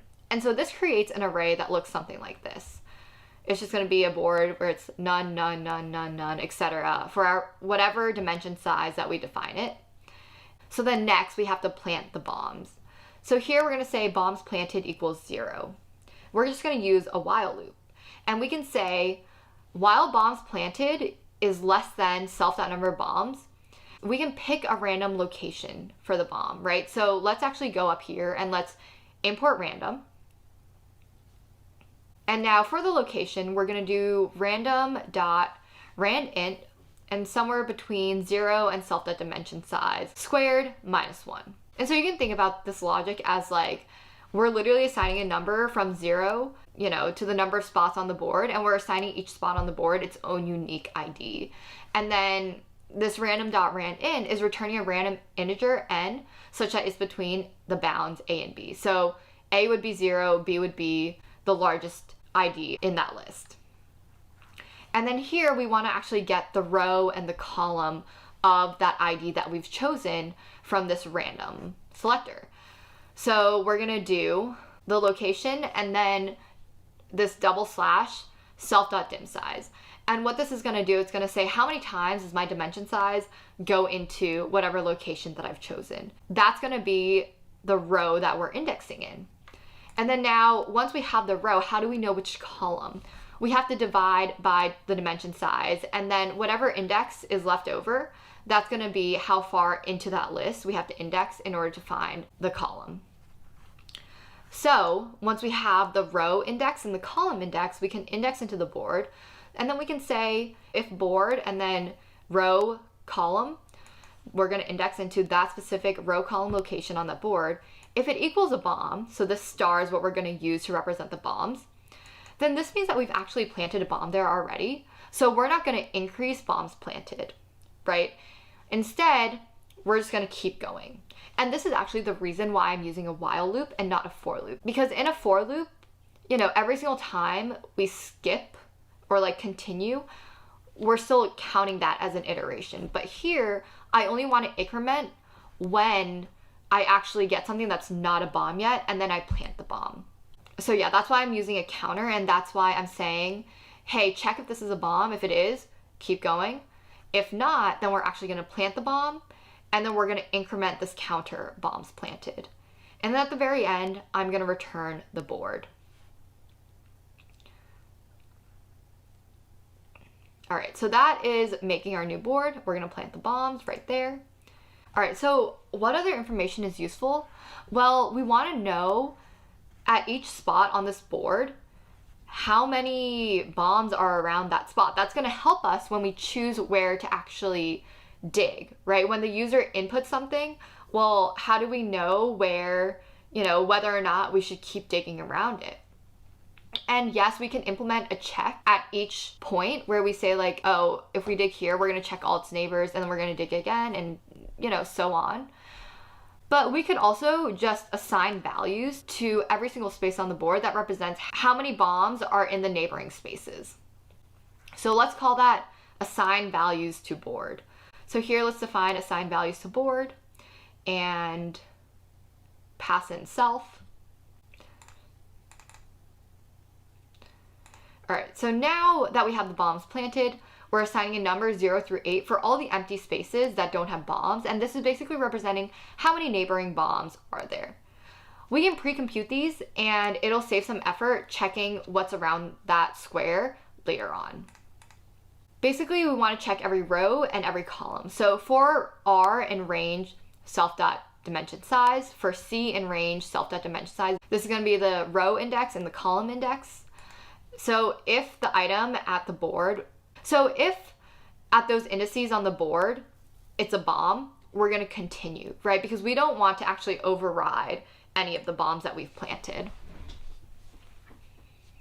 But if it's not, then we pass this if statement and then we say, okay, for this location on the board, let's create a new function called getNumNeighboringBombs, pass in the row index and the column index, and then this function is going to give us the number of bombs that is surrounding that row, comma, column. All right, so let's define this. Define getNumberOfNeighboringBombs. We're passing in the row and the column. Like if you're confused of why I have R comma C up top and then row comma col, these are just variable names. You just have to make sure that they match where you're actually calling them. So for example, when I call the function, I'm passing in R comma C because I've defined R and I've defined C in my for loop. So those are variables that I've defined. And now when I create this new function, I can call the parameters that get passed in whatever I want, right? And so here the R would correspond to the row and the C would correspond to the column. So now let's iterate through each of the neighboring positions and sum up the number of bombs. So here I've kind of imported a list of all of the neighboring positions. You can see that top left is row -1, column -1, and top middle is row -1, column, and so on. And so we're going to check all of these. And we have to make sure that we don't go out of bounds. So that's just a little reminder. Okay, so first we're going to initialize the number of neighboring bombs just to a variable, set it to 0. This is going to be our counter. And then we're going to say for R in range, row -1, row +1. And then keep in mind that due to the nature of the range function in Python, we have to add a +1 to the end. And then same thing for the column. For C in range, column -1, column +1, +1. That should be a plus. All right, so basically what we're doing here is for the current row that we're at, we're checking below and above, and then for the current column, we're checking to the left and to the right. And so when we sum up all of these combinations, we get every little piece of the 3x3 grid. And then we can say if R equals the current row that we've passed in, and if C equals col, the column that we've passed in. This is basically saying, like, this is our original location. We don't actually have to check this. So we continue. But if it's not, if self.board at RC equals a star, so that means that there is a bomb at that location, that means that we have a neighboring bomb, right? And so we can increment number of neighboring bombs by 1. And then at the very end, after we've gone through all the neighbors, we're just going to return the total number of neighboring bombs. Now we have to go back up here and we have to make sure that we don't actually go out of bounds, right? Because row, what if row is at 0? What if we're checking the first row? Row -1 is going to be -1. That's out of bounds. Here we're going to add a max statement just to make sure that, row -1, if it ever goes past -1, we're going to take 0 every single time we go below that 0 bound. And then for the upper bound, we're going to do the same thing. We're going to take the min of row +1 and then self.dimension size -1 because that is the maximum index that we can go, right? And then of course we're going to use the exact same logic for the columns, just like this.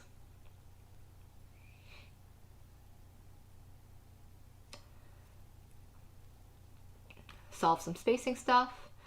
And so yeah, now we've got our bounds checking and we can return the number of neighboring bombs. All right, let's go back to our play function now. So step 1 is creating the board and planting the bombs. So what we can do is we can say the board equals an instance of this board class, and then we're going to pass in the dimension size and the number of bombs that we've passed into this play function. And this is going to automatically, go through that initialization function, and it's going to initialize the board and plant the bombs and create an empty set for Doug and so on. All right, so now part 2, we're going to show the user the board and ask where they want to dig. And then we're going to check if the location is a bomb, is not a bomb. We're going to dig recursively. So let's actually go back and let's implement some of these functions so that we have them, handy when we need them. So let's define a function called dig within the board class. And we can dig at a certain row and column index. So we're digging at whatever location the user has specified. And let's return true if it's a successful dig, and then a false if we've actually dug a bomb, it's game over and we've lost. So there are a few scenarios here, right? Either, we can dig somewhere and we hit a bomb and then it's game over. We can dig at a location with neighboring bombs and then, we finish the dig because we've uncovered a number that's not 0. But we might also be digging at a spot where there are no neighboring bombs, and in that case, we want to dig its neighbors until we actually get somewhere where there are neighboring bombs. So the first thing that we want to do when we dig at a row, column is we want to add a tuple to self.dug to make sure that we're keeping track of where we've actually dug. And then we're going to check the board at that row and column. So in our first scenario, if it's a bomb, we return false if there's a bomb dug. Now, if we check that space and it's a number that's greater than 0, that means that we've dug at a location with neighboring bombs and we finished the dig. So we just return true because we did not dig a bomb. So now if at that row and column on the board, it's not a bomb, it's not a number greater than 0, it means that that spot is equal to 0, right? So here we're going to use the same logic from get number of neighboring bombs where we're checking for the neighbors. And let's paste that down here. So here we're going to check R and C for all the neighbors. And so if R comma C is in self.dug, then we continue. Because this is basically saying, don't dig where you've already dug. That's pointless, right? But after that, if it's not, then we dig at that location. So we pass in R comma C into this dig function again. And we continue through all of this. There shouldn't be a way where we ever get to a bomb, right? Because we should always be stopping at some square right before a bomb. So at the very end, we're going to return true. So I'm just going to add one more thing to this Minesweeper game. This __ string __. And so this is a magic function where if you call print on this board, it's gonna print out whatever this string function returns. And so here what we're gonna want to do is we're gonna want to return a string that shows the board to the player. And I'm gonna go over part of this function, but part of it was kind of just like if you inspect the code, you'll be able to tell what we're kind of doing. Okay, so first we're gonna create a new array that represents what the user should see. So let's call this visible board. So visible board is going to be, well, first let's just create an empty board just as we did above. So that's going to be our list and list, and it's going to be a sublist of size, dimension size, and we're going to have dimension size number of those lists. So now for every single row and for every single column, we're going to use this for loop again. If that row, column is in self.dug, that means the user has dug at that spot. So visible board at that row and that column is going to be whatever the actual board value is. But if it's not dug already, then this is actually just going to be a space because the user shouldn't be able to see what's at that location yet. They haven't dug there. And we're going to put this entire board representation in a string. Now, what you can do is you can just honestly return like a string.join and then just this visible board. In this code, I'm going to make it a little bit cleaner. And this is all that this stuff here is doing. It's just some formatting code. You can look through it if you want, but I'm just telling you right now that it's just completely formatting to make it look prettier and to make it print out nice. And honestly, I believe that knowing how to implement Minesweeper is a lot more important to learn than learning how to print out a representation of the game. Okay, so now if we look at steps 2, 3, and 4, well, step 4 is basically repeating steps 2 and 3 until there are no more places to dig. So that kind of sounds like a while loop to me, right? And here what we're gonna do is we're gonna say, well, while the length of board.dug, so all the places that you've dug, remember that this is a set, so there are no duplicates. While the length of this set is less than the board.dimension size squared, because that's how many spaces total there are on the board, minus number of bombs, then we're going to allow the user to play because it means that they still have empty spaces on the board where they can dig that are not bombs. So the first thing we're going to do is we're going to print the board. And we're going to ask the user, where would you like to dig? And we're going to input this as row, comma, call. So something like 0, 3. And now here I'm going to use a regex split. So that's what re.split is. It's saying input, where would you like to dig? This is going to return a string, and we're going to split that string by this regex. And so this comma is going to say, okay, detect any commas, and then this parentheses //s. Well, this is saying any white space, so any spaces that you see, and the star at the end is going to say 0 or more of those. So essentially this is saying match any part of this string that matches, just a comma or a comma space or a comma space space, whatever the user types, we're gonna split that. So then we can handle something like 0, 0, 0, space 0, or 0, space, space, space, space, space 0, right? And here we have to import re, so let's go back to the top and import re so that we can split our string. Okay, so now that we've split our input, we now know what row and column the user is trying to dig. So we can assign row and column to the user input at 0 and the user input at -1. The reason why we use -1 is sometimes it's re.split has some fluff on the inside of this list. And so if we know that the row and the column are at the beginning and the end, then why not just take the first and the last item in this list? And I'm going to use int because we want these to be integers. So now let's do some bounds checking. If row is either less than 0 or greater than board.dimension size, or if column is less than 0, greater than or equal to the dimension size, we're out of bounds. So here we're going to print invalid location, try again. And we're going to continue so that we repeat this loop over again until the user inputs a valid row and column. But if the user did input something valid, then we dig at that location. So we can call board.dig at row, call. And so now we've already implemented this part, so we don't have to actually worry about the mechanisms of actually digging. We know that board.dig is going to return true if we've dug successfully and false if not. And so we can assign a variable called safe, whether or not our dig was safe. So whether or not we've uncovered a bomb or not, right? So at the very beginning, we're actually going to say safe is true, because at the very beginning, we haven't dug anything. We're safe. We have all of our lives. And so if not safe anymore, well, this means that we've dug a bomb, and that's bad.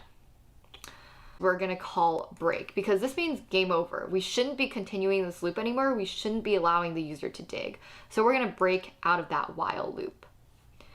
And now at the very end, there's two ways to exit this while loop, right? Either you've won and there's no more spaces on the board where you can dig, or you've dug a bomb, nothing's safe anymore, and yeah, rip. So let's check which one.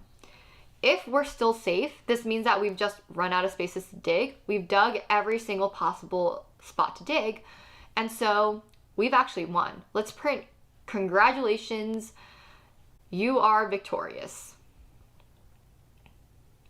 All right, but on the other hand, if we're not safe, that means that we've dug a bomb, and we can print sorry, game over. And here we can actually reveal the whole board.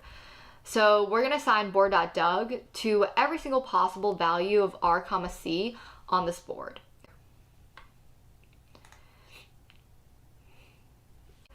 So this double for loop in this list comprehension here is just saying take every single possible r comma c value of this board and put it in this list. At the very end, we're going to print the board, and so this is going to reveal every single possible spot.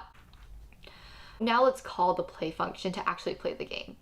And we're going to put this in a name equals main if statement because this is just good practice. It's basically saying, like, if you have a massive project but you only want to run this file, the stuff underneath name equals main will only run if you type in python3 minesweeper.py. If you have a bunch of imports from a bunch of other files, it's not going to run any of the code under name equals main in those files. You're only running what's under name equals main in that one file. All right, so let's play the game. First, let's dig at, 0, 0. So here you see that we've dug at 0, 0, it was 0. So that means that, there were no bombs nearby. And so we kept digging until, there were some bombs nearby. So for our next spot, let's just do 4, 6. And then let's try that bottom right corner, so 9, 9.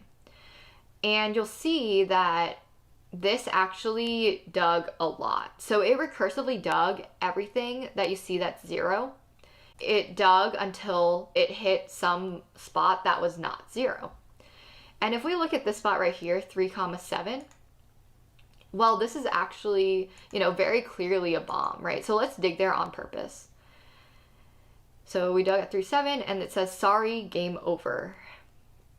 And it actually reveals that, yes, this was a bomb. And this was the entire map of our game to begin with. There you have it, a command line version of Minesweeper. The next project is a Sudoku solver. In this tutorial, you'll be able to see how we can use recursion to solve any valid Sudoku puzzle. Okay, so the first thing that we want to do is we want to define our function solve Sudoku, and we want to pass in our puzzle. Basically, this function is going to solve Sudoku using a backtracking technique. So our puzzle that we pass in is a list of lists, where each inner list is actually a row in the Sudoku puzzle. So basically this represents the 9x9 puzzle. And we're returning whether or not the solution exists. But in this code, remember how lists are mutable. So we're actually mutating this puzzle to be the solution if the solution exists. So the first step is I'm actually going to see where on the puzzle I can go. So as a human, when we're playing Sudoku, we typically go from where we have the most information, whether it's the column that's most filled out or the row or the little tiny 3x3 box. But because we have a computer, we don't have to do that. What we can do is we can assign a number to any open space on the board, and then we can try essentially every single combination as long as it's valid. And when we see that it's not valid, we can actually go back and say, oh, let's not try 3, let's try 4 instead. And if you think about the entire puzzle, you can essentially come up with like every single combination. Oh, it doesn't work from there. Okay, well, let's take a step back and try all the combinations there. If none of those work, then we take another step back and try all the combinations there, and so on. And our computer is actually powerful enough to do that. So that's the technique that we're going to use here. So our first step is actually to choose somewhere on the board to make a guess. In order to do this, I'm going to create a helper function called findNextEmpty and pass in the puzzle so I can find the open spaces on the board. So here I'm going to define findNextEmpty, pass in puzzle, and essentially this function is going to find the next row column on the puzzle that's not filled yet. And in our puzzle, we're representing any open spaces with -1. So we basically want to return the next space that equals -1. So we're going to return the index of the row. So that's, if this is a list of lists, the first index that we return is the location in that first list that our empty space is at. The second value that we're returning is within that row, which index is it at?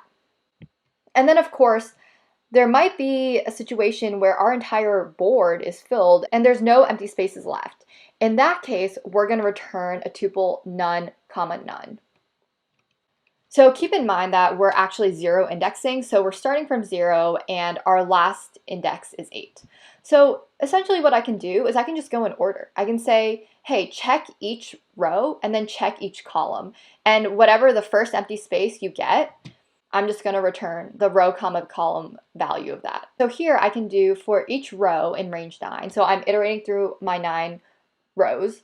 And then I can say for that row, for each column value in range 9, so that's my 0 through 8, if the puzzle, and then here's how we index. We pick out the row, and then within that row, we use C to index again and get the column. So here, this double indexing basically is returning the item in the rth row and the cth column. And then if that equals -1, then basically we return that RC. Otherwise, we return none comma none. If we've iterated through this entire puzzle and nothing equals -1, then that means that there's no spaces in the puzzle left. So we can return none comma none.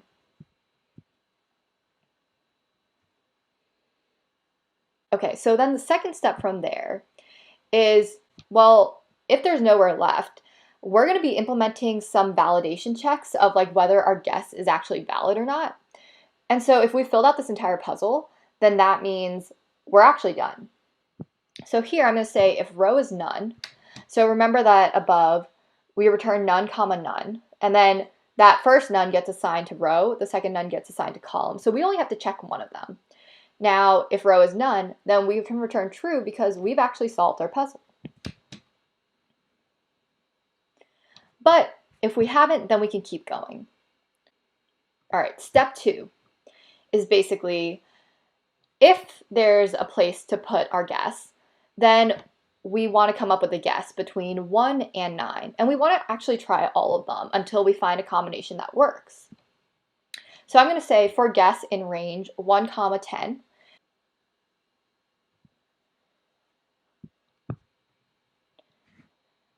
we start the next step, step 3, which is checking if this is a valid guess. Okay, so here I'm going to use another helper function, isValid, and I'm going to pass in the puzzle, guess, row, and column, because those are the key pieces of information that we need in order to determine whether or not this guess at this row and column is valid in our puzzle. So those are the 4 parameters that we need. And here I'm going to define the function isValid, and this basically figures out whether the guess at that row or column of the puzzle is valid. And so if there's no conflicts, then we consider it valid, and then we return true. We return false if it's not.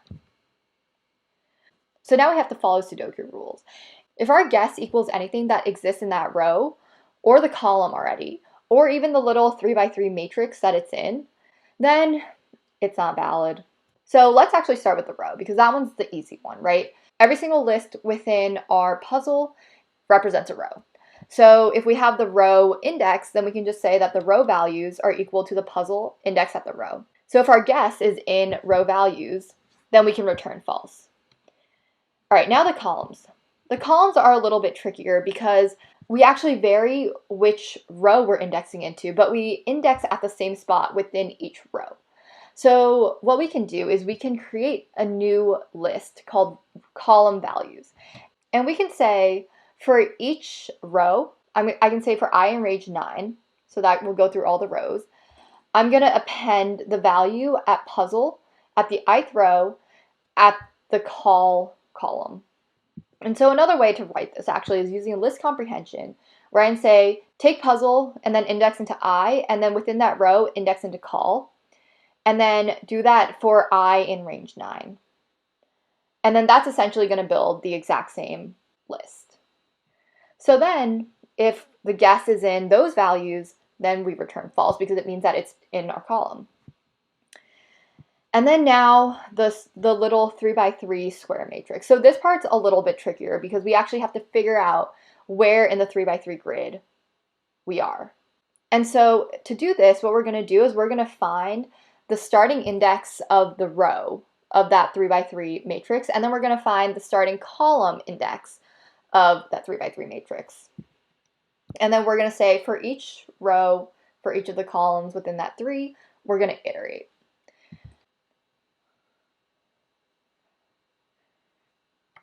So what we can do in order to find this is actually take the row index and divide it by 3, but throw away the remainder. What is like, for example, if I have 1 divided by 3, that comes out to 0.333. So the base, or whatever you want to call it, is 0. And then 5 divided by 3, well, the remainder is 2, but 3 goes into 5 one time. So I'm going to return 1. So then I can take that and I can figure out if it's in the first set of 3 rows, the second set of 3 rows, or the third set of 3 rows. And then of course, in order to get like the actual index of that, I have to multiply that value by 3. And then it's the exact same logic for the columns. So when I get row start, I'm trying to get the start value of these chunks, right? But then when I'm getting the column, I'm getting the start value of these chunks. Maybe it's the other way around on YouTube. When I have both of the starts, I can say, hey, now we're going to iterate through this. So I can say for R in range, row start, comma, row start plus 3, because we want to iterate through the 3 rows. For C in range, call start to call start plus 3, because we want to iterate through 3 columns. If the value at the puzzle equals our guess, so that means our guess is already in this 3 by 3 matrix, so we just have to return false. And now at the very end, if we've passed all of these checks and we haven't returned false yet, that means that, well, it is valid and we can return true. All right, so let's close those functions. Okay, now back to our Sudoku code. So if is valid is true, then we want to actually place that guess on the puzzle at that row, comma, column. So what we can do is we can say puzzle, index at the row, index at the column is now equal to our guess. So we're actually mutating this puzzle array. So now in step 4, we're going to recursively call our function. Because if I guess one number, then that number is actually mutated in my list of lists, and I can pass that in as my puzzle, and then the next value becomes mutated, and then so on until we reach the very end. So that's essentially what we're doing here. We're just solving this entire thing with this new guess in our array. So if that comes out as true, then we know that we've actually solved our Sudoku puzzle, so we can return true.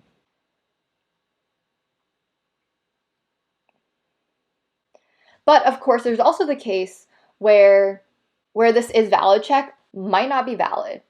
And there's also this case of, well, what if we didn't solve the Sudoku when we tried that guess in the row and column? So then in this case, we actually need to backtrack. We need to say, hey, so this guess was wrong. Let's reset it and move on to the next guess. So here I'm going to say puzzle row call equals -1 because we didn't successfully place anything there. So we're essentially just resetting the value at this row and column.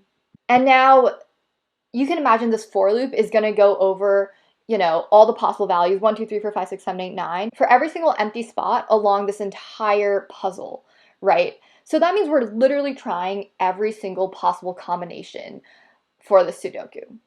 So in our last step, if we've tried every single combination possible and none of them work, then that means that we actually can't find a solution. So this puzzle is unsolvable.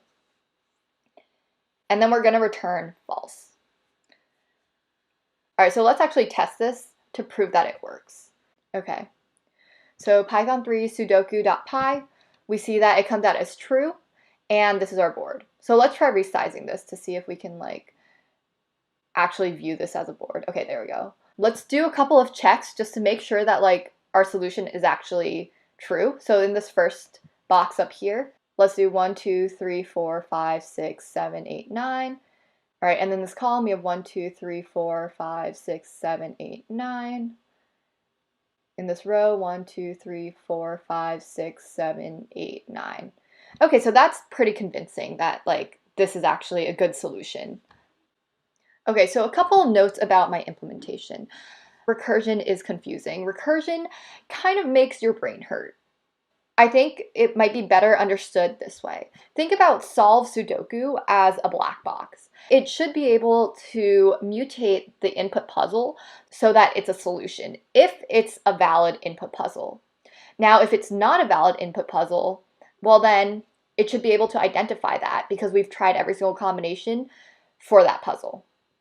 So when we make a new guess, we can pass this new guess as a puzzle into our solve Sudoku function. And if it's solvable, then we know that our guess was a correct guess and we've actually reached a solution. Now, if it's not solvable, well, then we know that that guess that we passed in, it's not a solvable Sudoku solution. So we can say, okay, that wasn't the right guess. So now let's move on to the next one. And this is how we kind of go through this entire puzzle and mutate the Sudoku array that we originally pass in to be the correct answer. I hope that clears things up for you guys.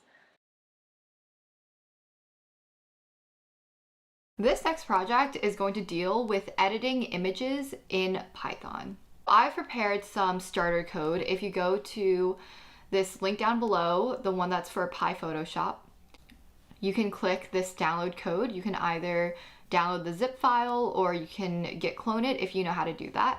And let's take a look at what's in this code. So here I've prepared for you a lake and a city image. And so we're gonna actually be editing these images and doing like cool things on those using Python.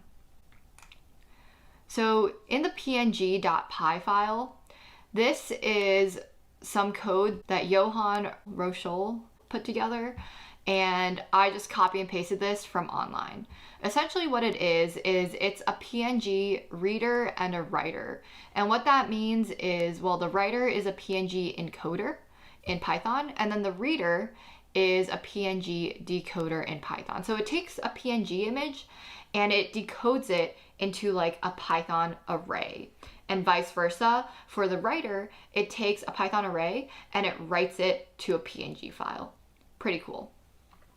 All right, so now in this image class, this is some code that I've prepared for you.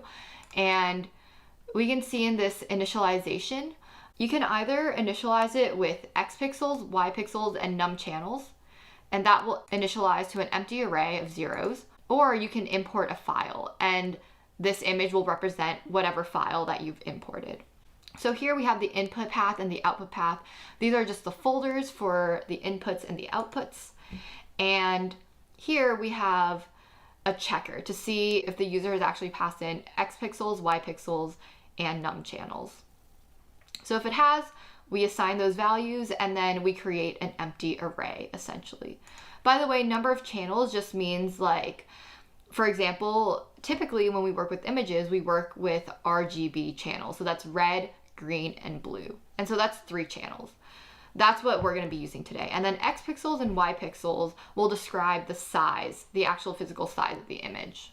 So here we're initializing these to all 0, and this is going to be a numpy array of the size X pixels, Y pixels, num channels. So you can think of this command as kind of just creating a 3-dimensional matrix with dimensions X pixels, Y pixels, num channels, and it's initialized to all 0. That's essentially what self.array is initialized to when you pass in X pixels, Y pixels, and num channels. So if there is a file name, then we actually read that image from this helper function, read image, and set that to the array. And then X pixels, Y pixels, and num channels will set to that array .shape. At the very end, we're going to add this else statement because if the user hasn't passed in X, Y, and num channels, or if they haven't passed in a file name, then we're actually going to raise a value error saying you have to input one of those options. Okay, so let's go over the read image function. So read image, you have to pass in a file name, and this gamma, you don't have to worry too much about that. It's just a way to encode and decode it so that your operations are not exactly linear. And so here I'm using PNG reader. This is from the PNG file, and I'm passing in the file name. I'm gonna read it as a float. And then here we're just gonna do a bunch of like resizing things. I mean, I've given you guys these functions for a reason. It's because I don't think that they're critical in understanding how the actual photo manipulation works. So then in this write image, so this function call will write whatever this image represents to a PNG file. And we're clipping it to between 0 and 1. The reason for that is because when we transform it back into the output file, we're gonna scale everything from 0 to 255. And so we're gonna do a little bit of reshaping and write it out to the output file using the PNG writer. And we're gonna resize this array because we did a little bit of reshaping, but we wanna keep it in the same representation, right? We don't wanna actually mutate our representation of the array. So down here, we're just gonna do a quick test to see that this like import and export works. So we're gonna call image equals image.filename, and let's use the lake. And all we're gonna do is we're gonna write to the output file, we're gonna write image test.png, and what we should see is that test.png should be identical to lake.png because we haven't manipulated the array at all.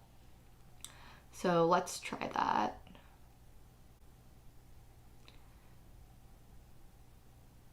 Okay, so test.png, this is the same image. And so where the bulk of our code is going to be is in this transform.py file. We're going to implement a couple of things here. The first thing that we're going to implement is adjust brightness.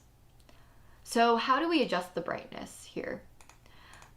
Basically, when we adjust the brightness, we want to scale each value of the pixel by some amount factor. That's a value greater than 0. It's basically how much you want to brighten or darken the image by. If the factor is less than 1, then we're darkening, and if it's greater than 1, then we're brightening.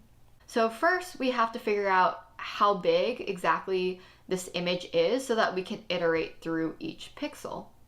And so first we get image.array.shape, because remember that we've stored our values in self.array for that image. All right. So basically we're getting the X, Y pixels, and then we're getting the channels. Okay. And then basically we're gonna make an empty image so that we don't actually mutate this one that we're passing in. So this new image is going to be X pixels equals X pixels, Y pixels equals Y pixels, and then num channels equals num channels. So it's gonna be the exact same size of the array that we pass in, but now we're just gonna be mutating this new image so that we don't change the original one. This is maybe the most intuitive way to do this. It's non-vectorized. If you don't know what that means, don't worry about it. I'll show you in a bit. But essentially, we're gonna iterate for every single pixel in X pixels, for every single Y pixel, and then for every single value of the channel. So literally you can imagine this 3D matrix and you're iterating through each individual value. And then for that value, well, we have to adjust the brightness by some factor. So we're gonna say new image, and we're gonna take the array, and then we're gonna index into whatever position that we're currently at. So X, Y, C. So at index X, Y, C, we're gonna set this equal to our original image, that array at X, Y, C, so that corresponding pixel, and then multiply that by the factor that the user has input. And then at the very end, we're just gonna return the new image. So let's actually try this first to see that it works. Here at the very bottom, I've provided already a little bit of code that tells you, all right, load the lake and load the city. So let's lighten the lake, for example. So let's say brighten im equals adjust brightness lake and then some factor greater than 1. So let's just do 1.7. And then we're gonna write this image to brightened.png. So let's try that. So Python 3 transform.py, and we get this image that's slightly brighter. We can compare this to the lake. If we move these side by side, you'll notice that the brightened one is like slightly brighter. So let's actually try also darkening. So darken image equals adjust brightness, and then let's make the factor 0.3, and let's save this as darkened.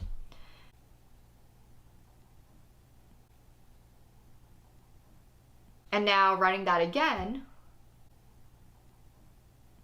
all right, we get the darkened image here. So we can tell that this is darkened from our original image. And let's compare these side by side again. Right, so the darkened image does look darker. Okay, so I mentioned earlier that this is a non-vectorized way to do it. And this is because this is the most intuitive. Like, this is behind the scenes. If you are brightening or darkening something, you have to adjust every single pixel value and increase or decrease it. All right, so one faster way to do it is the vectorized version. So we said before that these are numpy arrays, but the strength of this such array is that, okay, it's numpy, but I've always read it as numpy. But basically, the strength of this array is that you can vectorize these operations. So if you want to add a constant, if you want to multiply by some scaling factor, you can directly just call that array and then times that factor. It's significantly faster than iterating through using a for loop. And we can see that this does the exact same thing if we just let it run on the darkened image. So let's do darkened image 2. Let's call the transform. All right, we get this darkened image 2. And this looks the exact same as our darkened image. Let's move on. Okay, we're gonna adjust the contrast now. So when we adjust the contrast, we're gonna be doing the same thing where we wanna create a new image, copy, so that we can put new values in without modifying the original image. We're gonna be repeating this for X, Y, and C thing because even if you can vectorize things, I like this way of just showing you guys what's like actually going on. Here we're going to index at X, Y, C, that position again in the array of the new image. So what adjust contrast does is it adjusts the contrast by increasing the difference from the user defined midpoint by some amount factor. So essentially, if your point is above the factor, then you take that difference, you scale it by factor, and then you add back whatever the midpoint was. Same thing for the other side. So basically what you're doing is, given this midpoint, you're making the difference from the midpoint greater. So we're gonna take the image.array, and we're gonna take the value at X, Y, C, subtract out the midpoint, and then scale that by the factor. And then we're gonna add the midpoint back in. All right, and then of course we return that new image.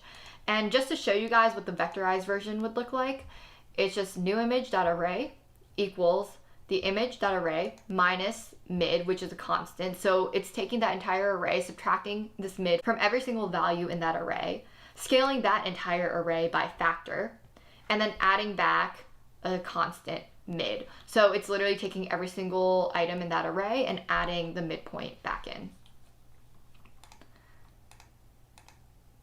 All right, so now let's try adjusting the contrast of this lake image. So let's do increase contrast equals adjust contrast, lake 2, because remember the higher the scaling is, the more the contrast we have, right? And let's do the midpoint 0.5 because we're working on a scale of 0 to 1 for these images. And now we're gonna write the image. Let's call it increase contrast.png. And I'm gonna do the same thing, but let's decrease the contrast now. So I'm just gonna do the same thing, except instead of 2, I'm gonna pass in scaling factor 0.5. And here, let's just call this decrease contrast, and we're gonna write this to decreased contrast.png. Let's run this. Okay. So let's compare these. So this is our original, and then this is a decreased contrast. So you can see that it's significantly grayer, and this gray just means that the contrast has decreased and everything's closer to being the same color, which just happens to be gray. And now this is the increased contrast. You can tell that the contrast has really been increased. The colors are a lot more drastic in this one, right? Okay, so the next thing that we're going to implement is a blur for the image. So in the blur, we pass in a kernel size. And this kernel size just means how wide do you want this blur to be? Because essentially what we're doing when we're blurring is we're taking that pixel and averaging it with its surrounding pixels. And so if the kernel size is, for example, 3, then that just means we're taking a pixel and we're applying this kernel around it. So it should be taking the left and the right neighbors and top and bottom. The 4 diagonal corners. For example, a kernel size of 15 would take the 7 to the left, the 7 to the right, and the 7 to the top and bottom, and everything in that square. All right, so once again, we are going to create a new image to make a copy to, and we're just going to use a naive implementation of iterating through each neighbor and then taking the average at the end. There is a faster way to do it, but this again is more straightforward to understand. It's more straightforward to figure out what we're doing. The faster way to do it would be to incorporate some sort of like memoization, which means, so for example, what we would do is we would move like along the x-axis, and every single time, instead of resumming every single neighbor, we just get rid of one column and then we add in the next column, and so on. And that would decrease the number of operations that we actually need. But again, this is more straightforward, so we're going to use this way for now. First, we're going to create a variable, total equals 0, and this is going to keep track of what the total of all the summations of the surrounding pixels are. And of course, we need to know how many neighbors we actually have to go for. So we're going to define neighbor range as how many times does 2 go into the kernel. So how many neighbors to one side do we need to look at, essentially, is what this represents. And here we're going to say for each xi in the range, x minus neighbor range to x plus neighbor range. And remember that we have to add this +1 because range goes from the lowest to the highest -1, right? That's just how Python works. It doesn't include the end of the range. So you may think that this is all good to go, but what if x minus neighbor range is actually less than 0? Then it would go out of bounds. So here we're going to add a little bit of bounds checking. So we're going to say take the max of x minus neighbor range or 0. So for example, if x minus neighbor range is negative, then we would say, okay, no, cut it off at 0. And same thing for x plus neighbor range. We want this to be the minimum of the maximum value that we can take, which would be x pixels -1. And the reason why we do -1 is because x pixels is the length, right? And we have to subtract the 1 because that's the highest possible value that we can actually index into. Remember that Python, we do 0 indexing. So then again, we're going to do the same thing for the y neighbors, and we're going to keep these bounds because they are the same, but instead of x pixels, we do y pixels, and then we do y plus the neighbor range. Every single time we go through a new neighbor, we want to add that value from the passed-in image to our total. And then at the very end, we can say our new image at that specific index is equal to the total and then divided by the total size of the kernel. So how many things did you just sum over? We have essentially a box of size 9, right? 9 elements in that box. So we have to square our kernel size and then divide our total by that. And so that just gives us the average value over that pixel and its neighbors. And then we return this new image. Okay, so I'm actually gonna run this blur on the city because the city, it has more lines in it. It's more obvious if it's blurred. So let's do a blur with size 3. Blur 3 equals blur city, 3, and then we're gonna write image and call it blur K3. And now I'm going to do the same thing with a kernel size of 15, just so that I can show you guys the difference between using a kernel size 3 for a blur and using a kernel size 15 for a blur. So let's run that.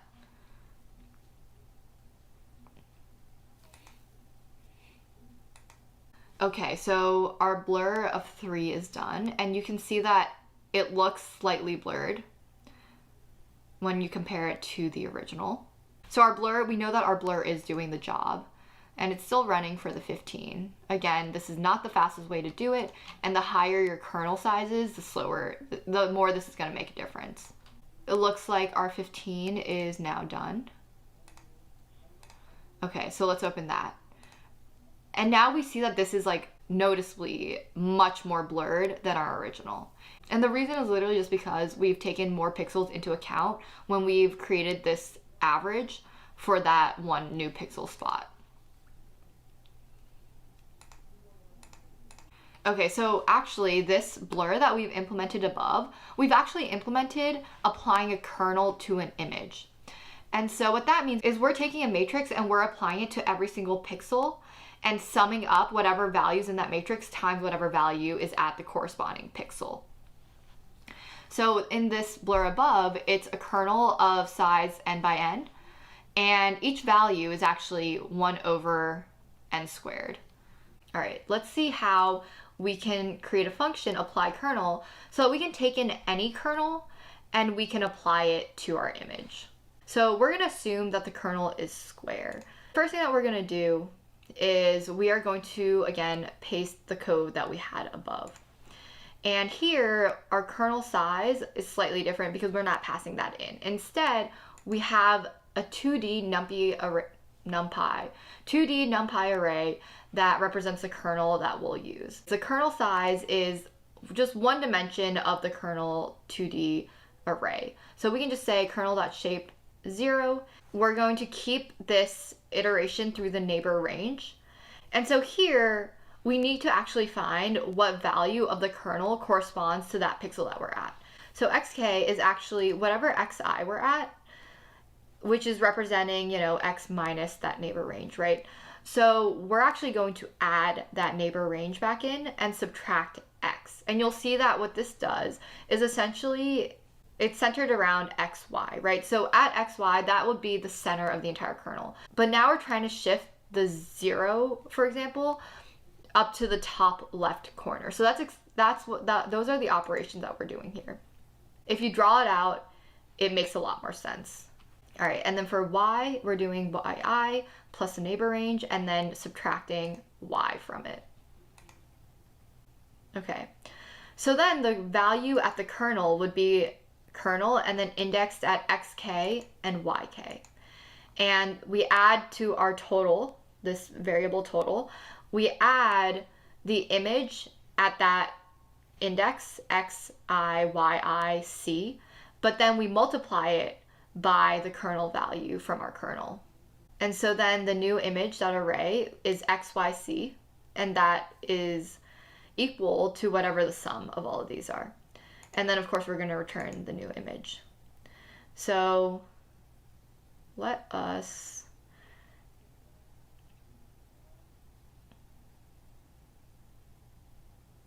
So I'm gonna show this to you guys on an edge detection kernel. It's called the Sobel kernel. So in the x direction, it's going to be this array: 1, 2, 1, 0, 0, 0, -1, -2, -1. And this y kernel will be the same, except there will be some values that are switched. So I can write this in a 3D format that's a little bit easier to see. And so we're applying this over every single pixel in our image. And now here's the y's. All right, so you see these are almost the same thing, right? Let's apply this kernel to the city. So let's call that Sobel X, apply kernel, city, and then Sobel X kernel. And then we're gonna write this to edgex.png. We're gonna do the exact same thing for the y kernel. And now you'll see why I call these x and y. So let's run this. We go here and we look at the city on one side. And now let's look at this edge x. So you can see that this edge x really, like, I mean, look at that horizontal line right there. It's an X edge detection filter. And now let's take a look at edge Y. So you can see how this one really highlights the Y edges, right? The edges in the Y direction. It would be really cool if we could just put these together and create an edge detection filter. And that's exactly what we're gonna do next. We're gonna combine these, make an edge detection filter for our image. So here, we're gonna combine images, image 1 and image 2. So one thing here is the size of image 1 and the size of image 2 have to be the exact same thing. The arrays have to be the exact same dimensions. And we're gonna, again, copy this shape and create a new image. And we don't need any of that kernel stuff. But basically what we're gonna do is we're gonna take the value from image 1, square it, the value from image 2, square it, add these two together, and then take the square root of the sum. We have x, y, and c, and index at the new image is going to be, it's going to be whatever is at that index in image 1 squared plus whatever is at that index in image 2 squared, and then the entire quantity square rooted. So this to the power of 1/2 is just square root. And at the end, we're going to return new image. And up here, we are getting an error because this should actually be image 1 or image 2. It doesn't matter. They should be the same shape, right? We said that like when we defined the function. Let's try it on Sobel X and Y. So uncomment some of this stuff. And at the very end, we're going to do Sobel XY equals combine images Sobel X and Sobel Y. And so then Sobel XY dot write image, and let's call this edge xy.png. Alrighty. So let's run this.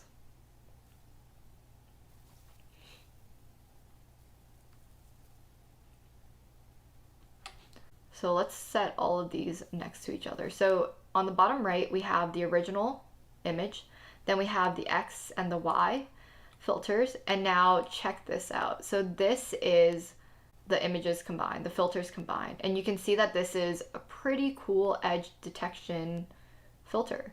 And let me try to actually like zoom in, make this a bigger image. So this is our image, and check that out. I mean, you see all the edges in the image, basically. Pretty cool. Look at that skyline. And so yeah, using all of these techniques, you could literally implement Photoshop in Python. Pretty cool. So the last project I have for you guys is what I call Graph Composer. And it's kind of like an introduction to AI. The idea of Graph Composer is derived from a Markov chain. And so in a Markov chain, you have a node that represents a value. And it has an arrow pointing to maybe another node that represents another value. And that one might be pointing to another node, which might point back to the first one, and so on. So you kind of create this entire network of nodes and directed edges with weights. In our Graph Composer, what we're going to do is we're going to take a text file, and we're going to transform every single word in that text file to a node. And then we're going to connect it to whatever words follow that specific word. So here's a little snippet about how these Markov chain graph models actually work. Given a text, I can generate a graph from the text where all of the words are represented by vertices. And then there's a directed edge from each word to the word that follows in the text. Now, the weight of the edge would just be the number of times that the new word follows the word that you just connected it to. So let's take an example sentence. How about, I am subscribed to Y cubed and I am loving it. So here we can take the letter I and we can make it a vertex. And now we can connect an edge with weight 1 to am, because am follows I one time so far. And then subscribed, we are connecting subscribed to am with the directed edge of weight 1 to Y cubed and. Okay, so now things get a little bit interesting because after this last and, it goes back to I. We already have a vertex representing the word I on our graph. And so and is going to connect directly to that vertex that's already in the graph. Okay, but then we have another occurrence of I am.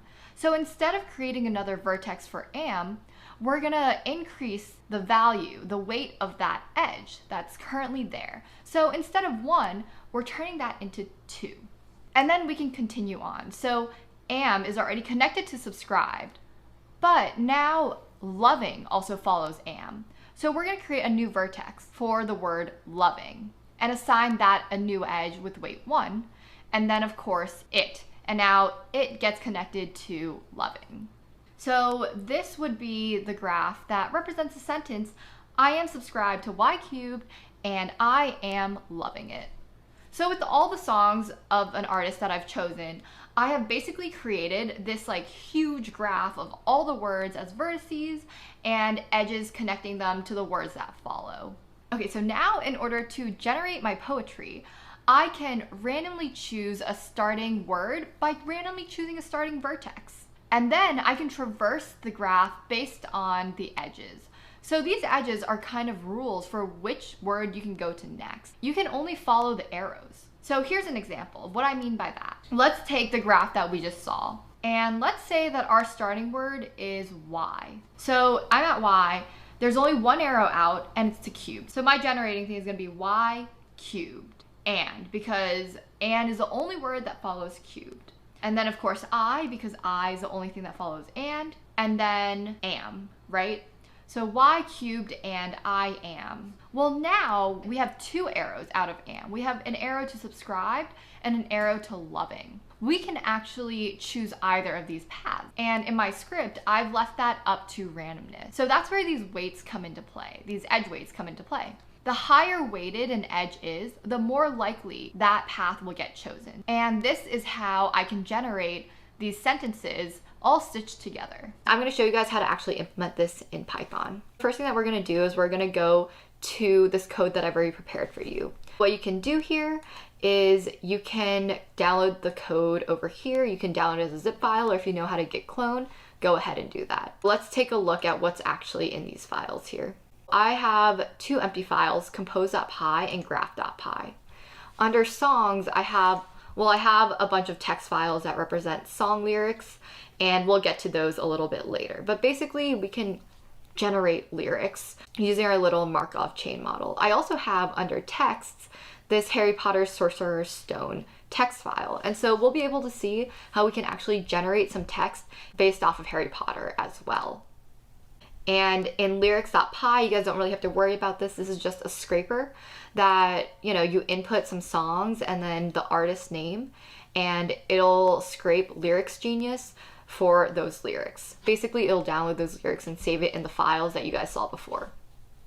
So graph.py and compose.py are empty because, well, those are the things that I'm going to show you guys how to implement. Let's start with graph.py. Also, guys, just letting you know that in this tutorial, I will make mistakes. I wanted to show you guys this because I wanted to let you know that it is very, very normal to have bugs in your code. It's very normal to make mistakes. And the important part is to actually know how to fix them. So just keep that in mind while you're watching this tutorial. Okay, so in graph.py, this is where we're actually going to have our Markov chain representation. And we know that in this Markov chain, we're probably going to need randomness. So let's import random right now. We're going to define the graph in terms of vertices. Naturally, let's create a class called vertex. First thing that we're going to do, we're going to initialize it. So define init, and we pass in a value. Now this value is going to represent our word from the text.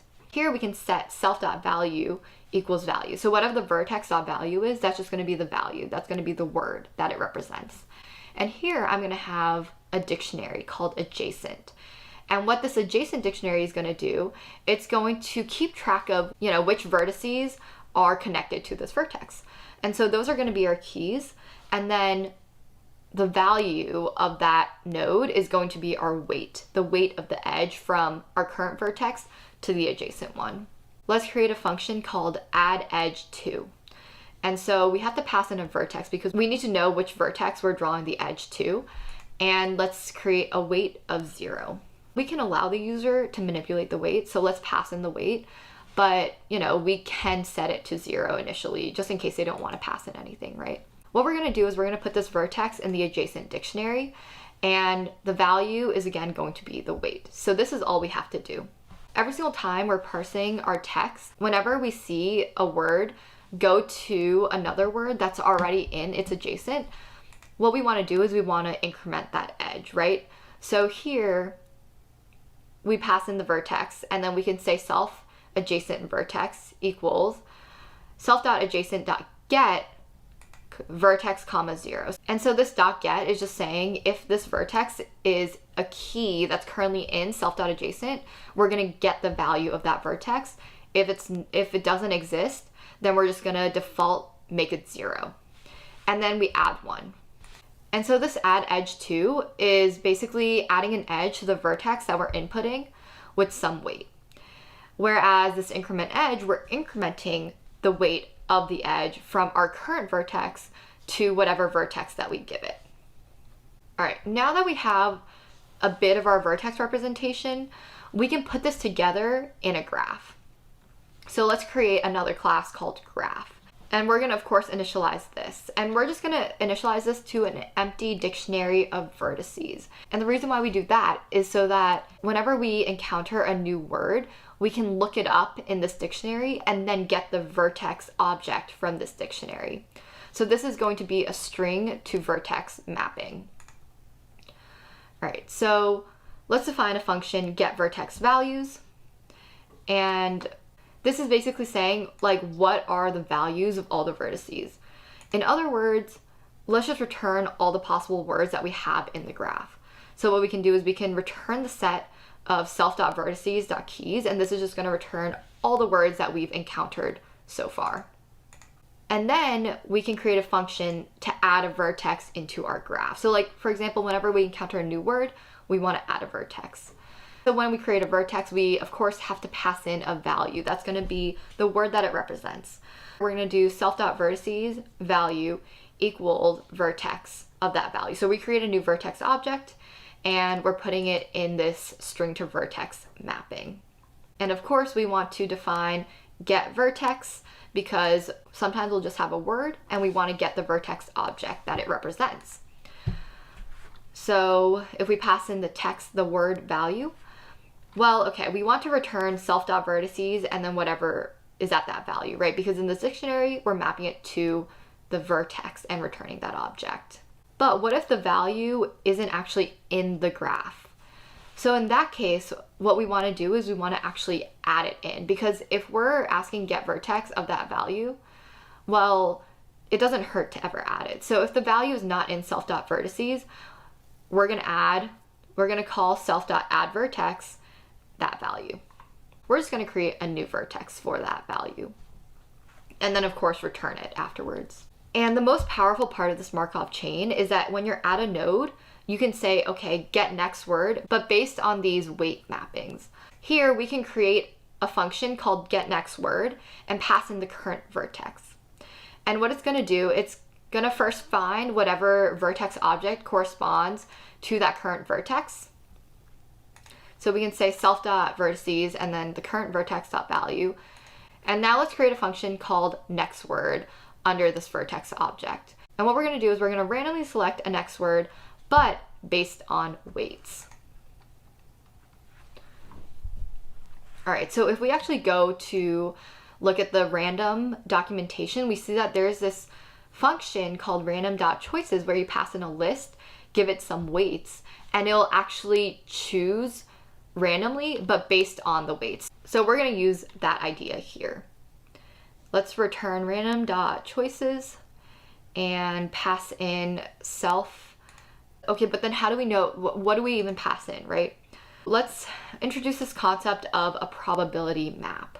We're going to map each word to its probability, but put them in separate lists. All right, in this function, for each vertex comma weight in self.adjacent.items, remember that self.adjacent is this dictionary that has each vertex and then maps it to the corresponding weight.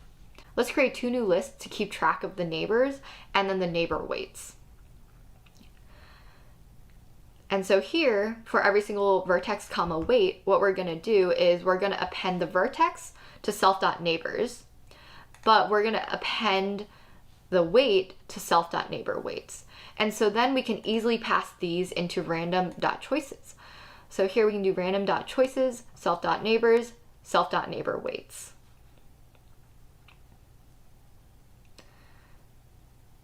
Alrighty. We actually see that random.choices returns a list. So we'll have to index and get, it's a list of size 1, but we still have to get the first item in the list. So we have to index at 0. Now we can get our next word. But where are we generating these probability maps? Under graph, we can create a function called generate probability mappings that'll get all the probability mappings of every single vertex. Here we're going to say for every vertex in self.vertices.values, well, what we're going to do is we're going to call that vertex and we're going to say, hey, get the probability map. And so then as soon as we call that function, every single vertex will be initialized with the probability map. And that is our graph representation. So now let's move over to compose.py. Let's think about what we actually need to do here. Well, we need to get the words from the text, right? And we need to create a graph where the values of the vertices in that graph are those words. And then for X number of words that's defined by the user, we need to get the next word, and then we'll just show those results to the user. So let's put all of these inside a main function. Let's start with step 1, getting the words from the text. We can create a function called getWordsFromText, very original, and pass in the path to whatever text that we're trying to get the words from. We can use this command with open text path, comma R stands for read, as f. Well, we can read everything in that text if we call f.read and assign that to a variable text. So this is going to be a string. And now what we want to do is we kind of want to split across all the white space and then join it with one single white space. So what this is going to do is, like, if there's like multiple lines, like, you know, indents, whatever, it just creates, like, it gets rid of all of those and replaces it with a single space. So text.split is going to split all of that, you know, white space, whatever it is, tabs, spaces, enters, and replace it with a space. So for example, text that looks like this would become text that looks like this with only spaces. All right, and then what we're gonna do is we're gonna lowercase everything because it's easier to compare everything when it's lowercase. And then now, let's not try to deal with punctuation because stuff can get a little bit complex, right? There are cases where you might want to add a period, but it's not actually the end of the sentence. It might be an abbreviation. Like, for example, Mr. Brightside. But Mr. is not actually the end of the sentence. So what we're going to do here is we're just going to remove all the punctuation. And we can do that by calling string.makeTrans, that's make translation. String, we can import string, that's the Python package. String.punctuation is just going to be, you know, any of the punctuation that you can see in a string. And what we're going to do is replace that with empty strings. So here, something like hello, it's me might become hello, it's me. And then, of course, we want to split all the words, and we're going to do that by just splitting on spaces again. So we can call text.split. Then we're just going to return the list of words. So return words. So under step 1, we can say words equals get words from text, and then pass in the path to, for example, let's use Harry Potter. So text/HP Sorcerer's Stone, that's the name of the text file, .txt. That's our step 1 right there. Now the next thing we want to do is make a graph using those words. So let's define a function, makeGraph, and pass in the words. Here we have to import the graph and the vertex from this graph.py file.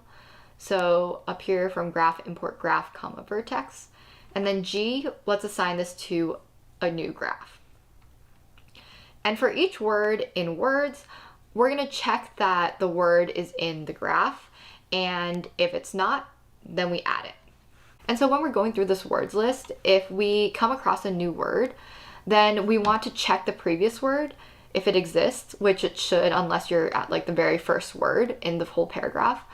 So if there was a previous word, then we add an edge if it didn't already exist in the graph. Otherwise, we increment the weight of the existing edge by 1. And then we set our word to the previous word and we iterate.